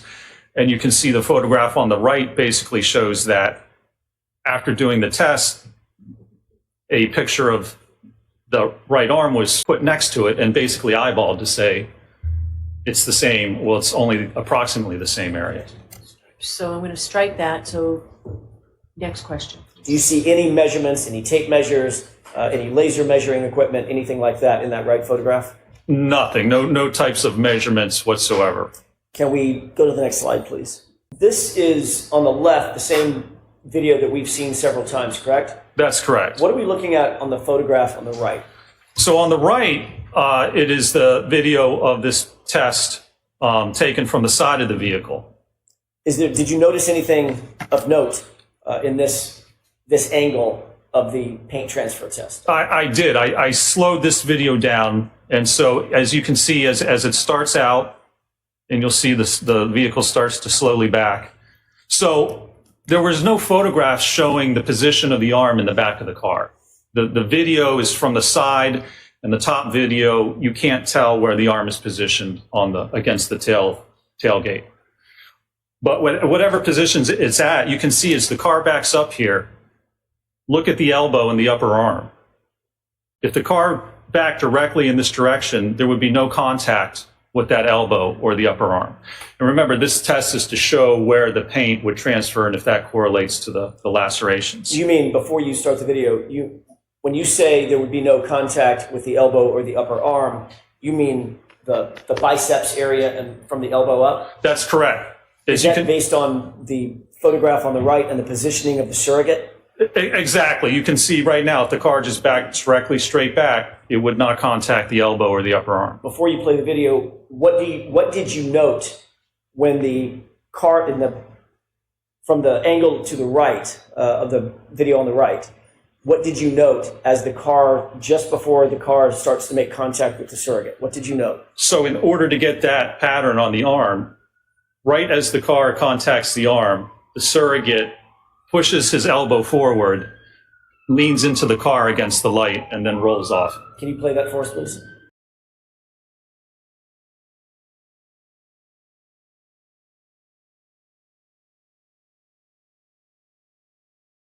Did you see what you were describing in that video? I did, and I can slow it down. So you can see, even at this point, as the car approaches, it would not contact the elbow or the biceps. So as it comes in, watch the elbow all of a sudden shoot in. Surrogate turns his arm in and then leans against the light cover. So this is not indicative of someone standing there and having a car back into their arm. In order to get that pattern of paint on the arm, someone would have to stand there, and as the car approached and contacted their arm, they would have to actually push their arm forward and lean into it to get that paint pattern. Is that, in your view, proper scientific testing? Sustained. Let's move to the next slide, please. What is this? And so this is that same event, and you can see I slowed it down even more just so you can see the actual movement of the elbow and the upper arm to get that pattern. Thank you. Can we move to the next slide, please? This is slide 30, and let's go to 31. Yeah, this is 31. I'm sorry, 31. What conclusions or opinions did you reach or could you reach after reviewing the totality of the results of the paint transfer test? The paint transfer test, all it can show is the approximate of where the arm was covered in paint as the surrogate jammed his elbow in and rolled against the taillight cover. So it tells us nothing about what may have actually occurred, how the lacerations were actually, or the abrasions were produced. It doesn't talk about the kinematics of the arm to actually cause those abrasions. All it does is just say, under this specific condition, if someone was to stand there and then shoot your elbow forward and lean in, you would get paint on this approximate part of the arm, because we don't even have any measurements for it. That's the only thing that test demonstrates, and that's the only test that was conducted to look at the interaction between the arm and the Lexus in this case. Did you reach any opinions and conclusions regarding whether the physical evidence is consistent or inconsistent with the injuries to Mr. O'Keefe's right arm? I did, yes. And what are what's the basis? The basis is looking at the number of laceration or the number of abrasions on the arm, as well as the orientation and direction of those abrasions. And they don't correspond to how the arm would interact with the vehicle if it was at a right angle and struck by the rear of that vehicle. Do you hold that opinion to a reasonable degree of scientific certainty, Doctor? I do, yes, sir.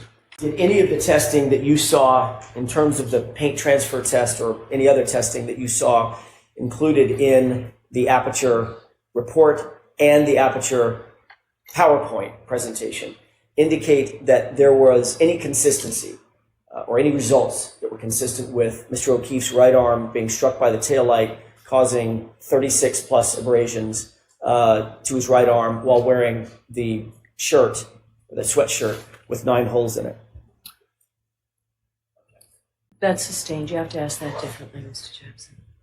Did you determine, based on the testing by aperture, whether or not it was consistent, that paint transfer test was consistent with Mr. O'Keefe's arm being damaged by the taillight at speed? I did. Okay, and what is that conclusion? That does not represent that at all. The evidence from that test, again, it's only puts pain on the arm. So in no way does that determine or demonstrate how, if the arm struck the taillight cover, how the taillight cover could shatter, how the movement of the arm could interact with the cover to produce those abrasions. Did you go, I'm sorry. There's just no evidence of that. There's no steps taken to demonstrate how, if that's even possible, would that actually occur in a case like that? First, you have to show it's possible. I saw no peer-reviewed articles, no research data, and the only test that was done that links the injuries to the taillight cover is this paint test. Is that the paint test in which the arm was leaned into the car? In which the elbow was shot forward and then the arm and upper arm was leaned into and against the cover. Doctor, did you also go on to further your injury causation analysis by performing impact tests to evaluate the kinematics involved? I did, yes. Can you describe that for us, please? Sure. So one of the steps involved in the biomechanical analysis is the kinematics, the motion. So we need to look at the motion of the arm. If the arm hit the taillight cover fractured, and you got abrasions, you need to be able to show that. You need to look at how the arm would actually move if it was struck by the vehicle. I've seen no peer-reviewed articles or research to demonstrate that. So what you need to do then is do testing to look at how the arm would actually move and whether it's possible to create those conditions to actually get that injury. Did you use an ATD hybrid 3 arm for testing? We did, yes. We used a 50th percentile male ATD hybrid 3 arm. Is the use of that hybrid 3 arm accepted in your industry in terms of testing? Yes, it certainly is. As I said yesterday, it's the gold standard for testing. And the arm itself is used just for that very purpose. In fact, there's a number of studies. They use the 50th percentile arm to look at airbag deployment. One of the issues with airbags for the driver is it comes out of the hub of the steering wheel.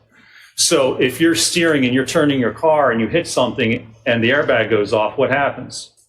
It blows right into your forearm, and it can actually cause fractures. We see that quite often.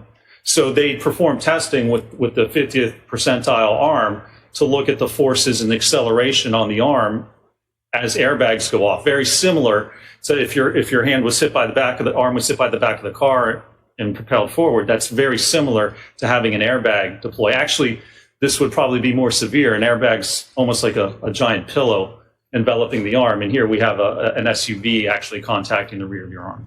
Can we go to the next slide, please? Sure. This is 35. Let's see, here's 35. There we go. Thank you. What's depicted here? So this was testing done at 15 miles an hour.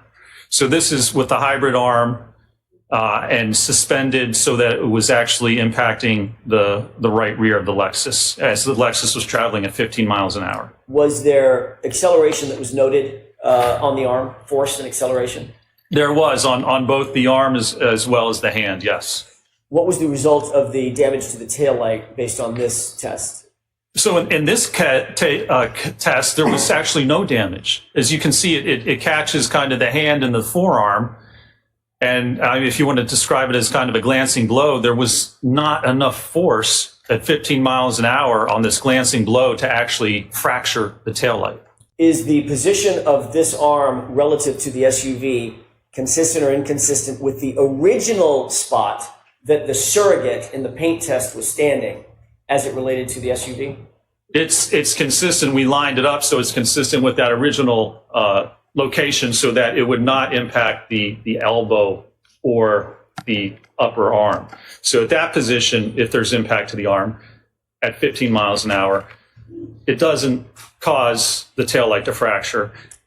And it's also important to look at the kinematics. If you look at the acceleration data below, that hand and arm is accelerated. The hand's accelerated up to the speed of the vehicle in about 2 to 4 milliseconds. How long does it take to blink your eye?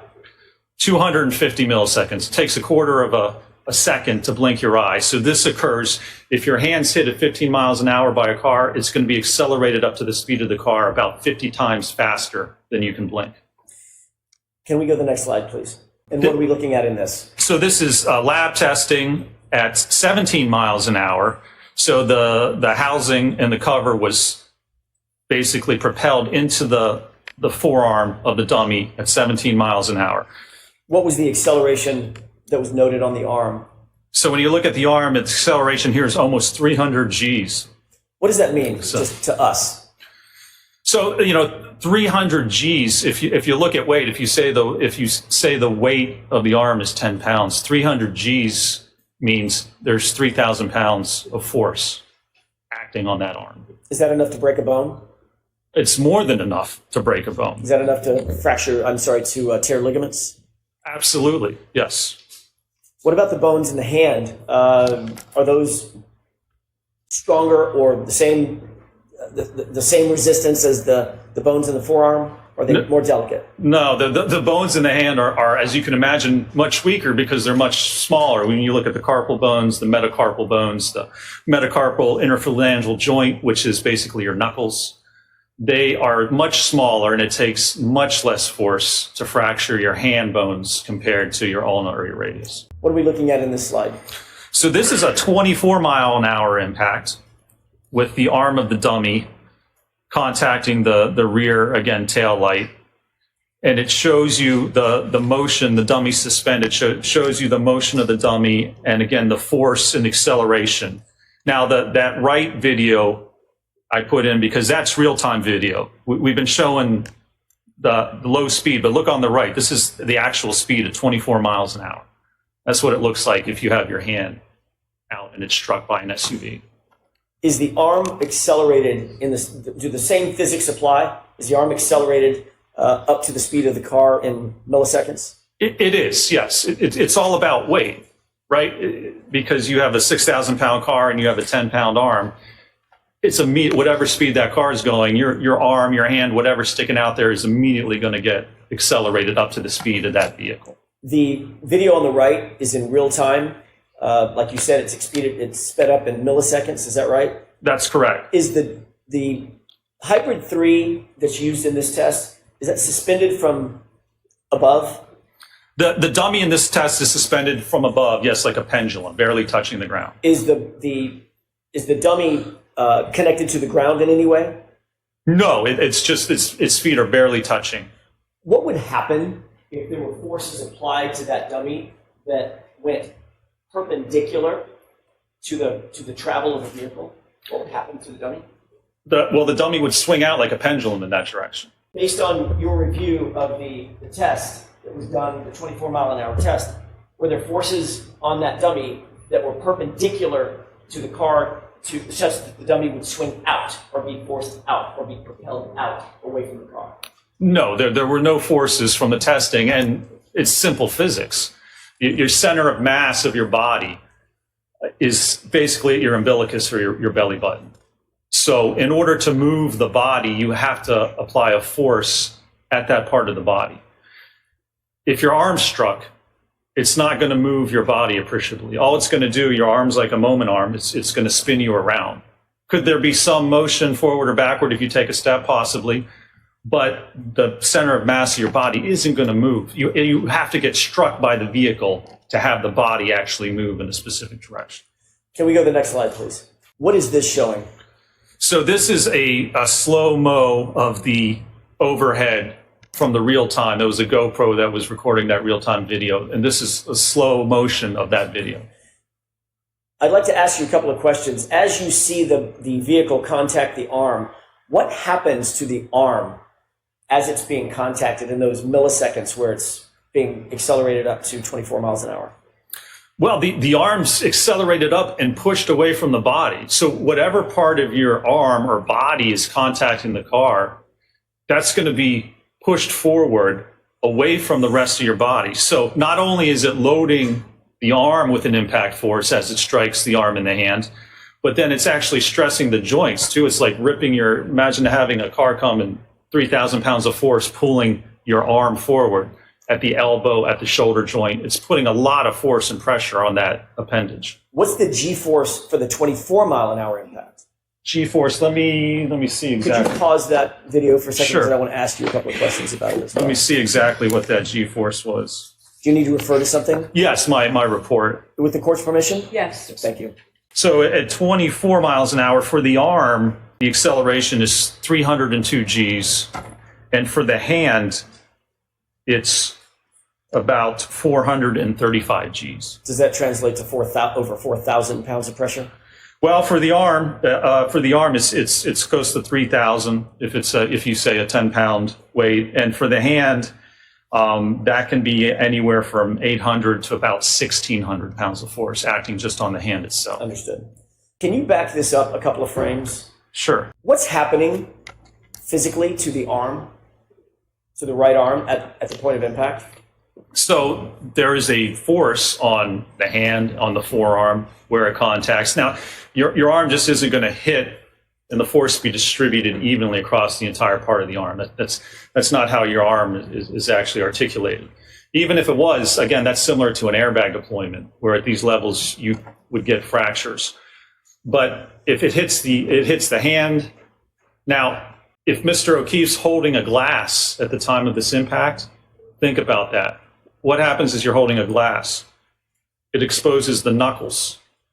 So if you're holding a glass and your arm's at a 90-degree angle and the car comes back and hits your hand, it's going to strike right on the knuckles. The force is going to be applied right at that joint. And then it's going to likely hit along the forearm back near the elbow. What's the shape of that arm in this still photograph? Well, it's somewhat of an abnormal shape because the arm should be level with the body. The forearm should be even with the shoulder. But you can see as it gets pushed forward, it's accelerating that forearm away from the arm and the rest of the body. Does that abnormal shape suggest anything to you in terms of what you would expect regarding the bones in that arm? Again, there's thousands of pounds of forces acting on the arm. And also on the joint itself, not just the arm or the bones we have to consider and how much force to fracture, but think of the elbow joint and think of the shoulder joint. It takes much less force to dislocate an elbow than it does to actually fracture it. Did you see any evidence, based on your review of the medical records, including your review of the x-rays, any evidence of any dislocation? There was no evidence or indication or diagnosis of any dislocations or fractures to the arm at all. Fractures or broken bones at all? Correct, nothing. Can we go forward another frame? And at this point, the arm has already been struck and accelerated, is that right? That's correct. Do you see the taillight material? I do, yes. Okay. It's basically now broken, is that correct? That's correct. It has now been fractured, yes. All right, let's go one more frame forward. And the taillight material, did you make note of that in this frame? I did, yes. What direction is that taillight material going relative to the vehicle? It's going forward. And where is the arm? The arm has been pushed away. Now, you have to remember, as that arm, if it contacts and fractures the taillight, it's not exposed to the fractured pieces that still exist on the taillight itself, because those pieces that fracture haven't gone anywhere because they're against the arm itself. And then as the arm moves away, the pieces then move with the vehicle.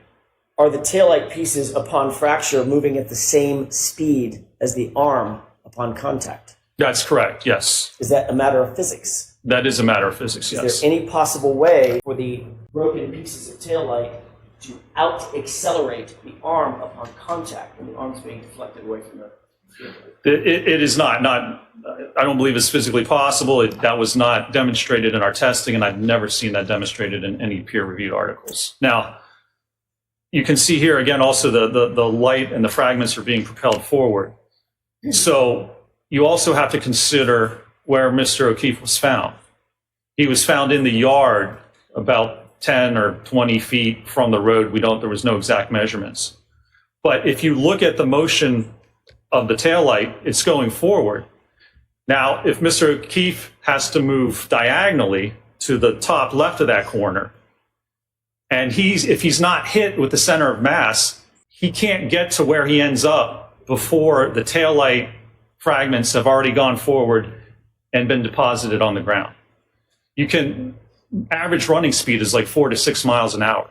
Even if this SUV is going 10 miles an hour, it shatters, the lights fracture, they're dispersed on the ground, and then Mr. O'Keefe somehow ends up to his point of rest. But you wouldn't find the fragments on him because they've already been pushed forward, come to rest, before he even has a chance to get to where they find him.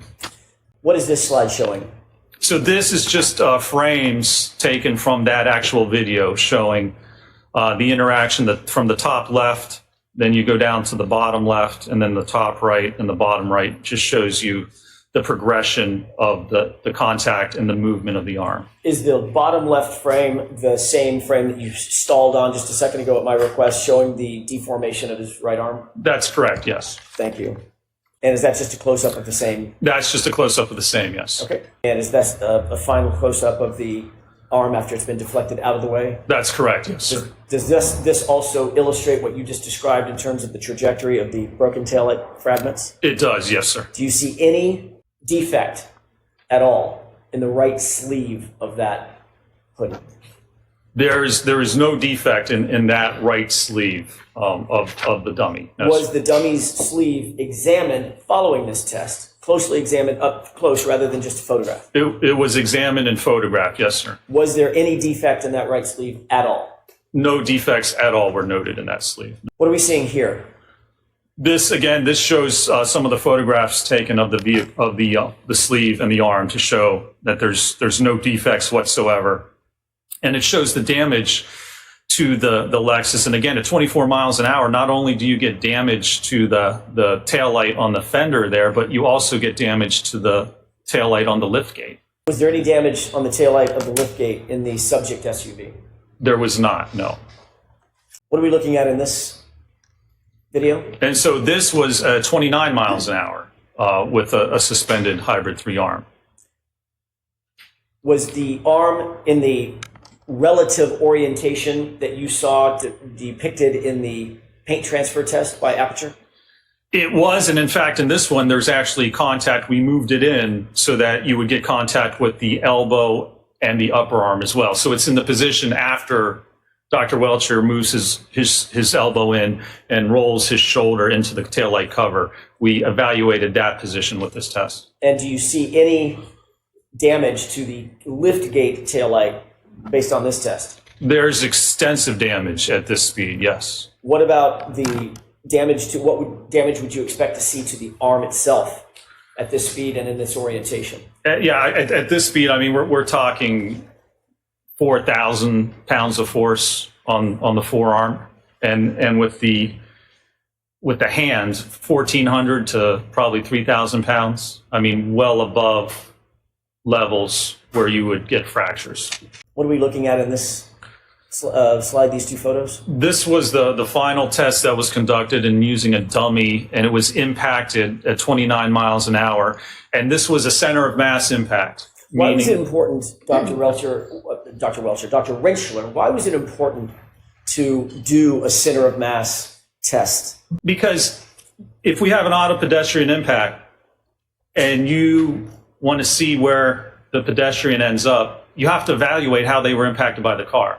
In order to have the pedestrian move any substantial difference, it has to be hit at the center of mass. Again, it has to be hit at that belly button area to propel the body in a certain direction depending on the speed and direction. If there's no center of mass impact, how does someone get to the point of rest? You can't correlate a side swipe where the arm gets contacted and say if someone ends up 20 feet away, there's no way to correlate that arm impact caused them to somehow move 20 feet away. It wouldn't be as a result of the actual incident. It wouldn't be a result of the impact pushing their body in that direction. From a physics standpoint, is it reasonable to believe that your arm could be struck, just your arm could be struck as it's out in front of your body, and you could be propelled backward, say 7, 8, 10, 12 feet? No, it's not reasonable. That's not physically possible.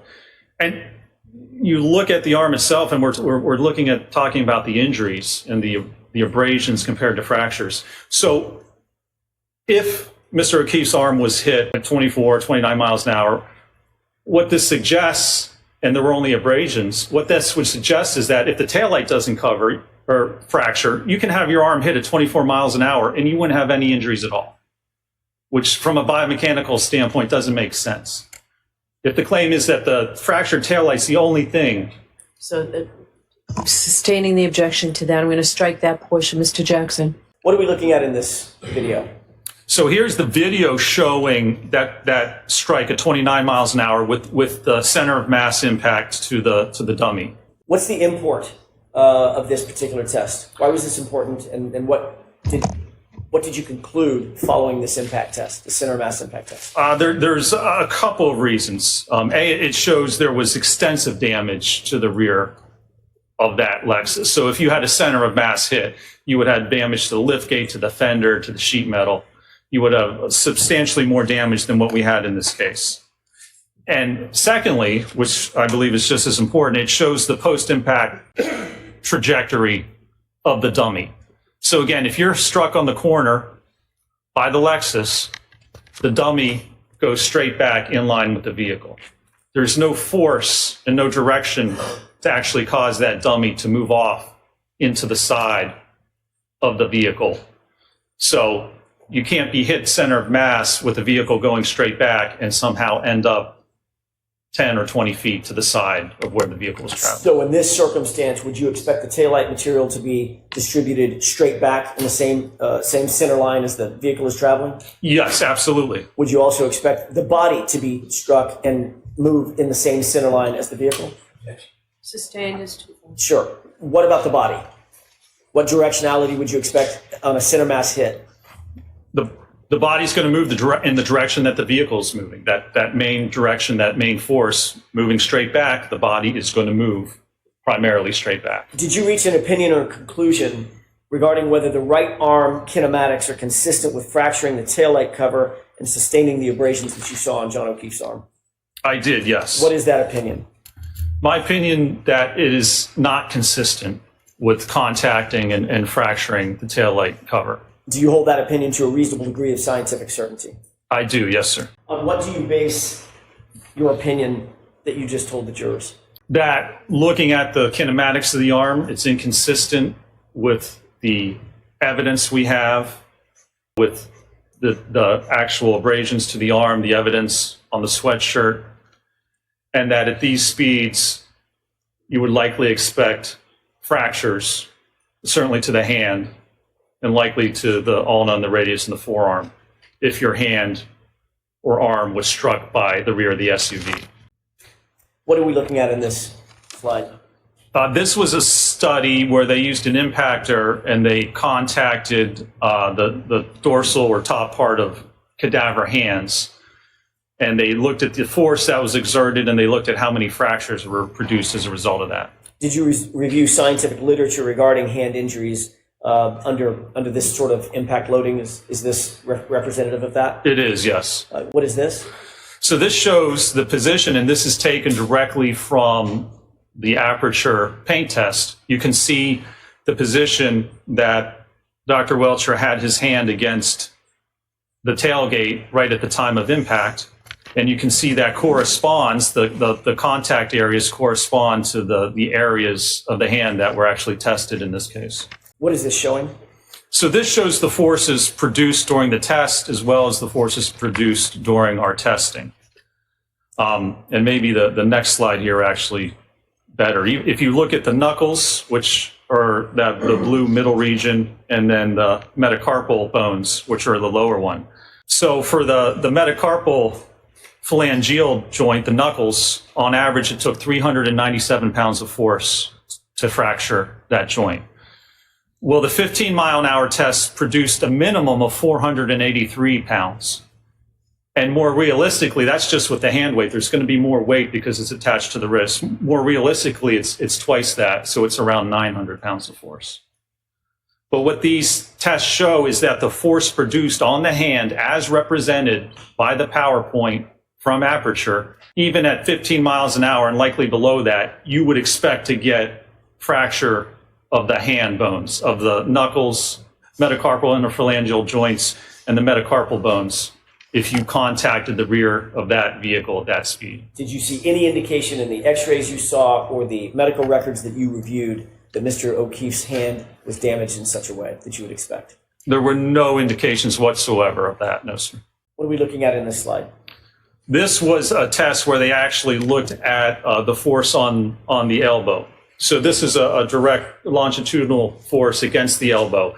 Now, there's no indication of exactly the test. The paint test has the arm horizontal, but there's no indication, there's evidence of whether maybe it would be angled or if it's straight horizontal. But even if your arm's angled a little bit at the point of impact, the forces, again, on the right are what we determined from our testing, and those are minimum. Again, that's just with the forearm. If you include the entire arm, it's about twice that. So even at 10 miles an hour, you're going to have 600 to 1,200 pounds of force acting on the arm. Is that enough to break it? That's enough. If you strike the elbow, that's more than enough to actually fracture the different bones of the elbow. If an arm was hit at that speed with those forces, would you expect the x-rays to show no trauma, no broken bones, no fractures, no hairline fractures? I would not expect that, no, sir. What are we looking at in terms of this slide?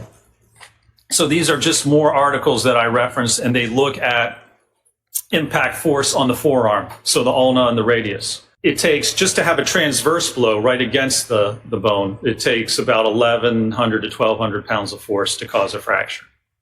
We're at that level already at a 10-mile-an-hour impact. What about a 24-mile-an-hour impact? 24, we're at 1,400 to 2,800 pounds of force. Did you see any trauma on John O'Keefe's arm that was suggestive of an impact of that nature, of that size, of that force?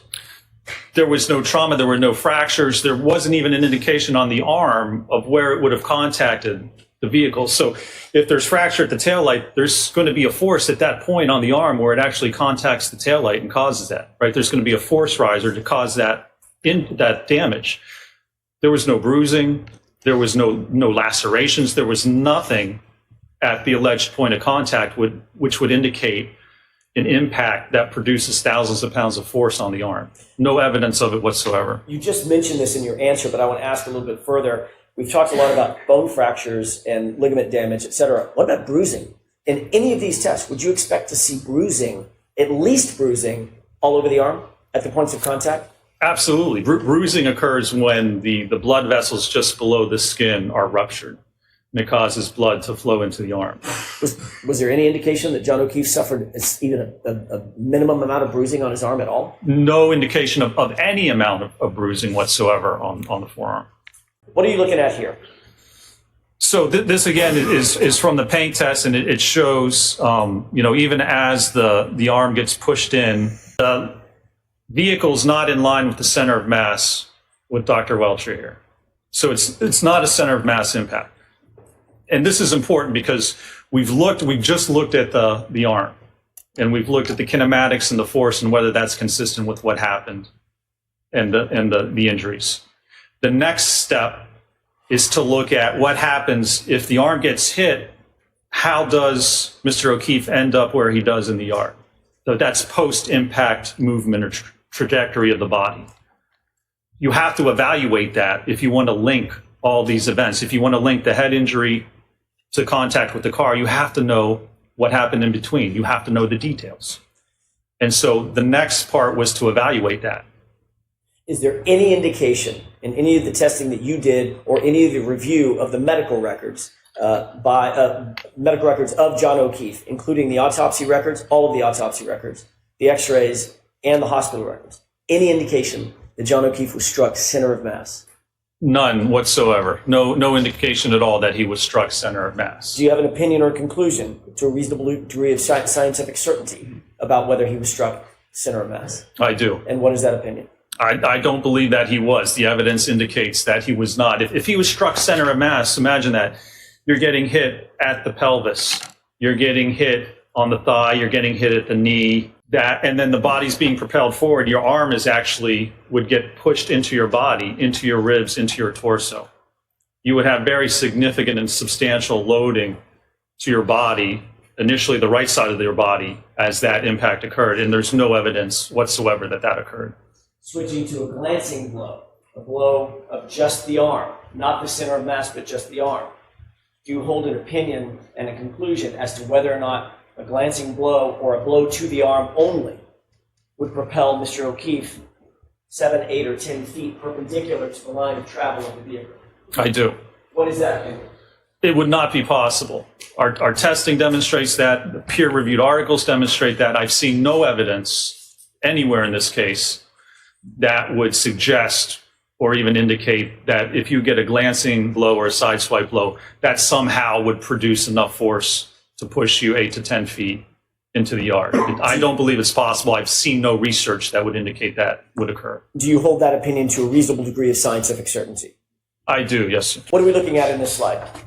So this slide, it's a paper that describes how to evaluate vehicle pedestrian impacts and how someone moves in the projection of that body. Did you seek to analyze a fulsome understanding of whether it was possible that Mr. O'Keefe was hit on his lower extremities? I did, yes. Why did you do that? Why was that important? Well, because with automobile pedestrian impacts, the lower extremity, your legs, your ankles, your knees, that's the most injured part of the body during autoped impacts. So if he's going to be impacted at that speed, especially at center of mass, there's likely going to be injuries to his leg, to his knee. The bumper lines up with the knee. That's one of the most commonly injured parts, as the bumper pushes into the knee, fractures the tibia, the fibula, or damages the knee joint. Did John O'Keefe suffer any injuries to his lower extremities suggestive of a vehicle impact? No, I believe the only injury was a 0.5 centimeter abrasion on the outside of the right knee. Could Mr. O'Keefe have suffered a 0.5 centimeter abrasion on the outside of his right knee by being struck by an SUV at 24 miles an hour? I don't believe so. I don't see how those kinematics would work. Sustained. Do you have an opinion as to whether or not that injury was from being struck by an SUV at 24 miles an hour or somewhere around 24 miles an hour? I do. What is that opinion? I do not believe that injury is consistent with being struck by an SUV at approximately 24 miles an hour. Do you hold that opinion to a reasonable degree of scientific certainty? I do, yes. Did Mr. O'Keefe suffer any other injuries to his legs or his lower extremities other than that small, how big was it? How many centimeters? 0.5 centimeter abrasion. That small 0.5 centimeter abrasion. Did he suffer any other injuries to his lower extremities indicative of being struck by a vehicle? I don't believe so, no. Okay. Taking a look at the photograph on the right, concentrating on that for a second. How did that SUV get in that condition? That was by striking the dummy at 29 miles an hour, and that was a center of mass hit with the dummy. Were you able to review photographs of the subject SUV, Ms. Reed's SUV? I was, yes. Did her SUV suffer or suggest any kind of damage anywhere close to this? No, the only real damage was to the outer taillight cover on the fender itself was fractured. We've seen this. This is the video that was the center mass impact? That's correct, yes. The photograph that we just saw previous, what relationship does that photograph have to this field test? That was the condition of the SUV after it struck the dummy here at 29 miles an hour. Can we go to the next slide, please?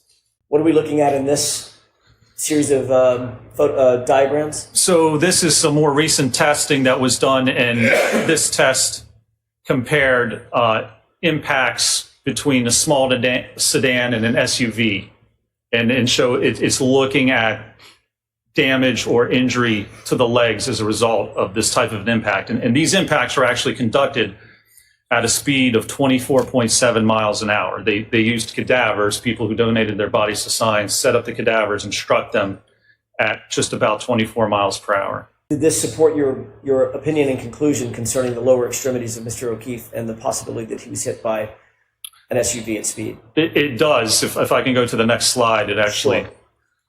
So this shows you for the SUV, it's the last column on the page there, the last three columns are the injuries associated with the SUV strikes.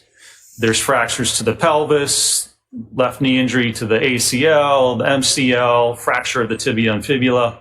There's extensive damage to the legs of all three of the cadaver subjects that were struck at 24 miles an hour with an SUV. Did Mr. O'Keefe show any signs of any of these injuries? He did not, no. Next slide, please. Is this, what are these photographs and diagrams on the right? So this was taken from the PowerPoint from Aperture. And so it shows that the medical diagram shows the 1.5 centimeter abrasion.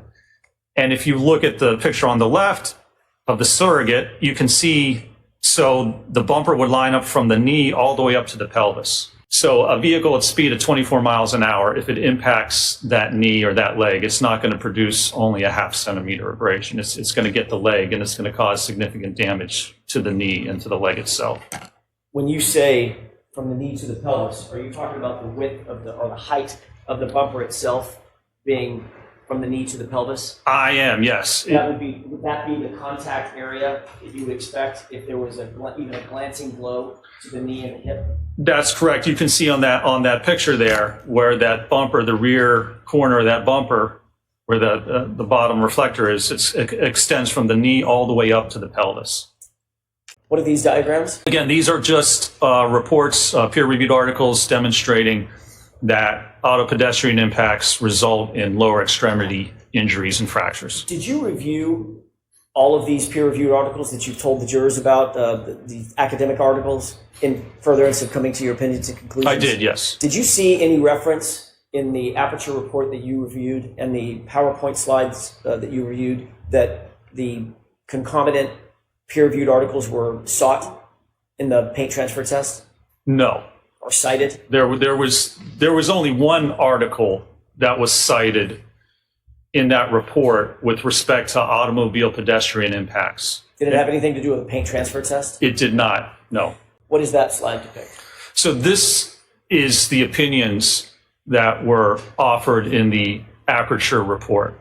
And if you look at the top, number 4, it says the totality of the evidence is consistent with the right rear corner of the Reed Lexus, again, impacting John O'Keefe and Mr. O'Keefe striking the rear posterior aspect of his head on the frozen ground. And when you look below that, it basically has the references or the support for that one conclusion. I'll see you both at sidebar for a minute. Sidebar. And we move to slide, just a moment, Your Honor. 70, Mr. Jackson. That's what we're 7, thank you. I wish my eyes were better. What are we looking at in slide 70, Dr. Rentschler? So this was the one article that was referenced in the Aperture report with respect to automobile pedestrian impacts. And there was a chart from there that was referenced in the PowerPoint that indicates the head's the most commonly injured body region in pedestrian impacts. And what significance did that reference have in your analysis? Well, that's not accurate. This article was written in 1979. And the first modern SUV, the Jeep Cherokee, wasn't manufactured until 1984. So this is an article that's 46 years old that doesn't actually relate to this type of an impact. And that's the only peer-reviewed reference with respect to automobile pedestrian impacts that was cited in the entire Aperture report. Do you recognize what's depicted in this slide? I do, yes. What is depicted here? So this was hybrid. This is the 50th percentile hybrid 3, the same dummy that we utilized. And Dr. Welcher performed a test where Can I interrupt you? Sure. So this ATD, anthropomorphic test device, Yes. was not a 95th percentile test device? It was not, no. It's a 50%? It was a 50th percentile, yes. Is that the same exact, not the same exact, same exact sized ATD that ARCCA utilized in all of its testing? It was, yes. Okay. And to get the forces on the head, Dr. Welcher scaled the acceleration results based on the weight, which is what I was talking about yesterday. You scale the results from the 50th percentile. That's exactly what Dr. Welcher did in this case. Is that an appropriate way to adjust for the size of an ATD? It absolutely is, yes. Okay, go ahead. So this test, what he did, he took a 50th percentile dummy stood it up, and then let it drop backwards and strike its head on a concrete surface. By the way, Dr. Rentschler, did the last slide include a video? I believe it did, yes. Can we go back? Or I'm not sure it's on this slide, though. That's just a screenshot. I see. Yeah. I see. Yeah. Okay, so let's go back to that slide for just a second. I thought this might be the video of it. Oh. So in the lower portion of the center of the screen, you see Dr. Welcher holding the ATD. Is that correct? That's correct. Did you review a video of what happened next? This is not the video, but did you review the video? I did, yes. Describe for the jurors, since we don't have access to the video, what did you see happen from this point forward? So Dr. Welcher releases the dummy, and the dummy just falls rigidly backwards, almost like a tree, and impacts the concrete. Can we jump from your PowerPoint to a video that I have and ask you if you recognize it with court's permission? Is the video in evidence? It's in Dr. Welcher's PowerPoint. Is it before the jury? Is it in? It is. Okay. Okay. Do you recognize this? I do, yes. Does this look like the same screen, basically same thing that you just took a screenshot of? It is, yes, sir. Okay. If we could play the first couple of seconds of the video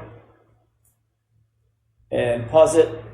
As that video began to play, did you recognize this as being the same video that you reviewed earlier? It is, yes, sir. And did you utilize this in coming to your opinions and conclusions in this case? I did, yes. Thank you. Let's go ahead with the court's permission. Can we play the video?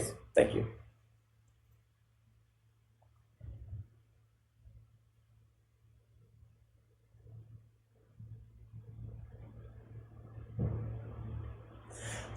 What did you see? Describe what you saw in this video.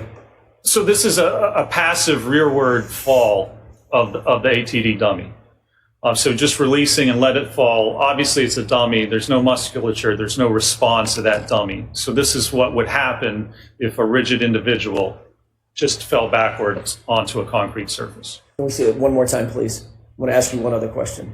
I'm going to ask you to take note, Doctor, of the impact location. Did you see that? I did, yes. What kind of surface is that floor, if you can tell? That, I believe it indicates it's a concrete surface, concrete floor. Did you notice if the falling backward like that, the dummy slid across the floor or was propelled across the floor, anything like that? It did not. It just dropped and angled backwards and hit directly on the floor. Okay, let's go to the next slide. I'm sorry, if we could revert back to your PowerPoint, and if you could pull up slide, I think it's 72. Let me, every time we do that, I have to restart the PowerPoint. Okay.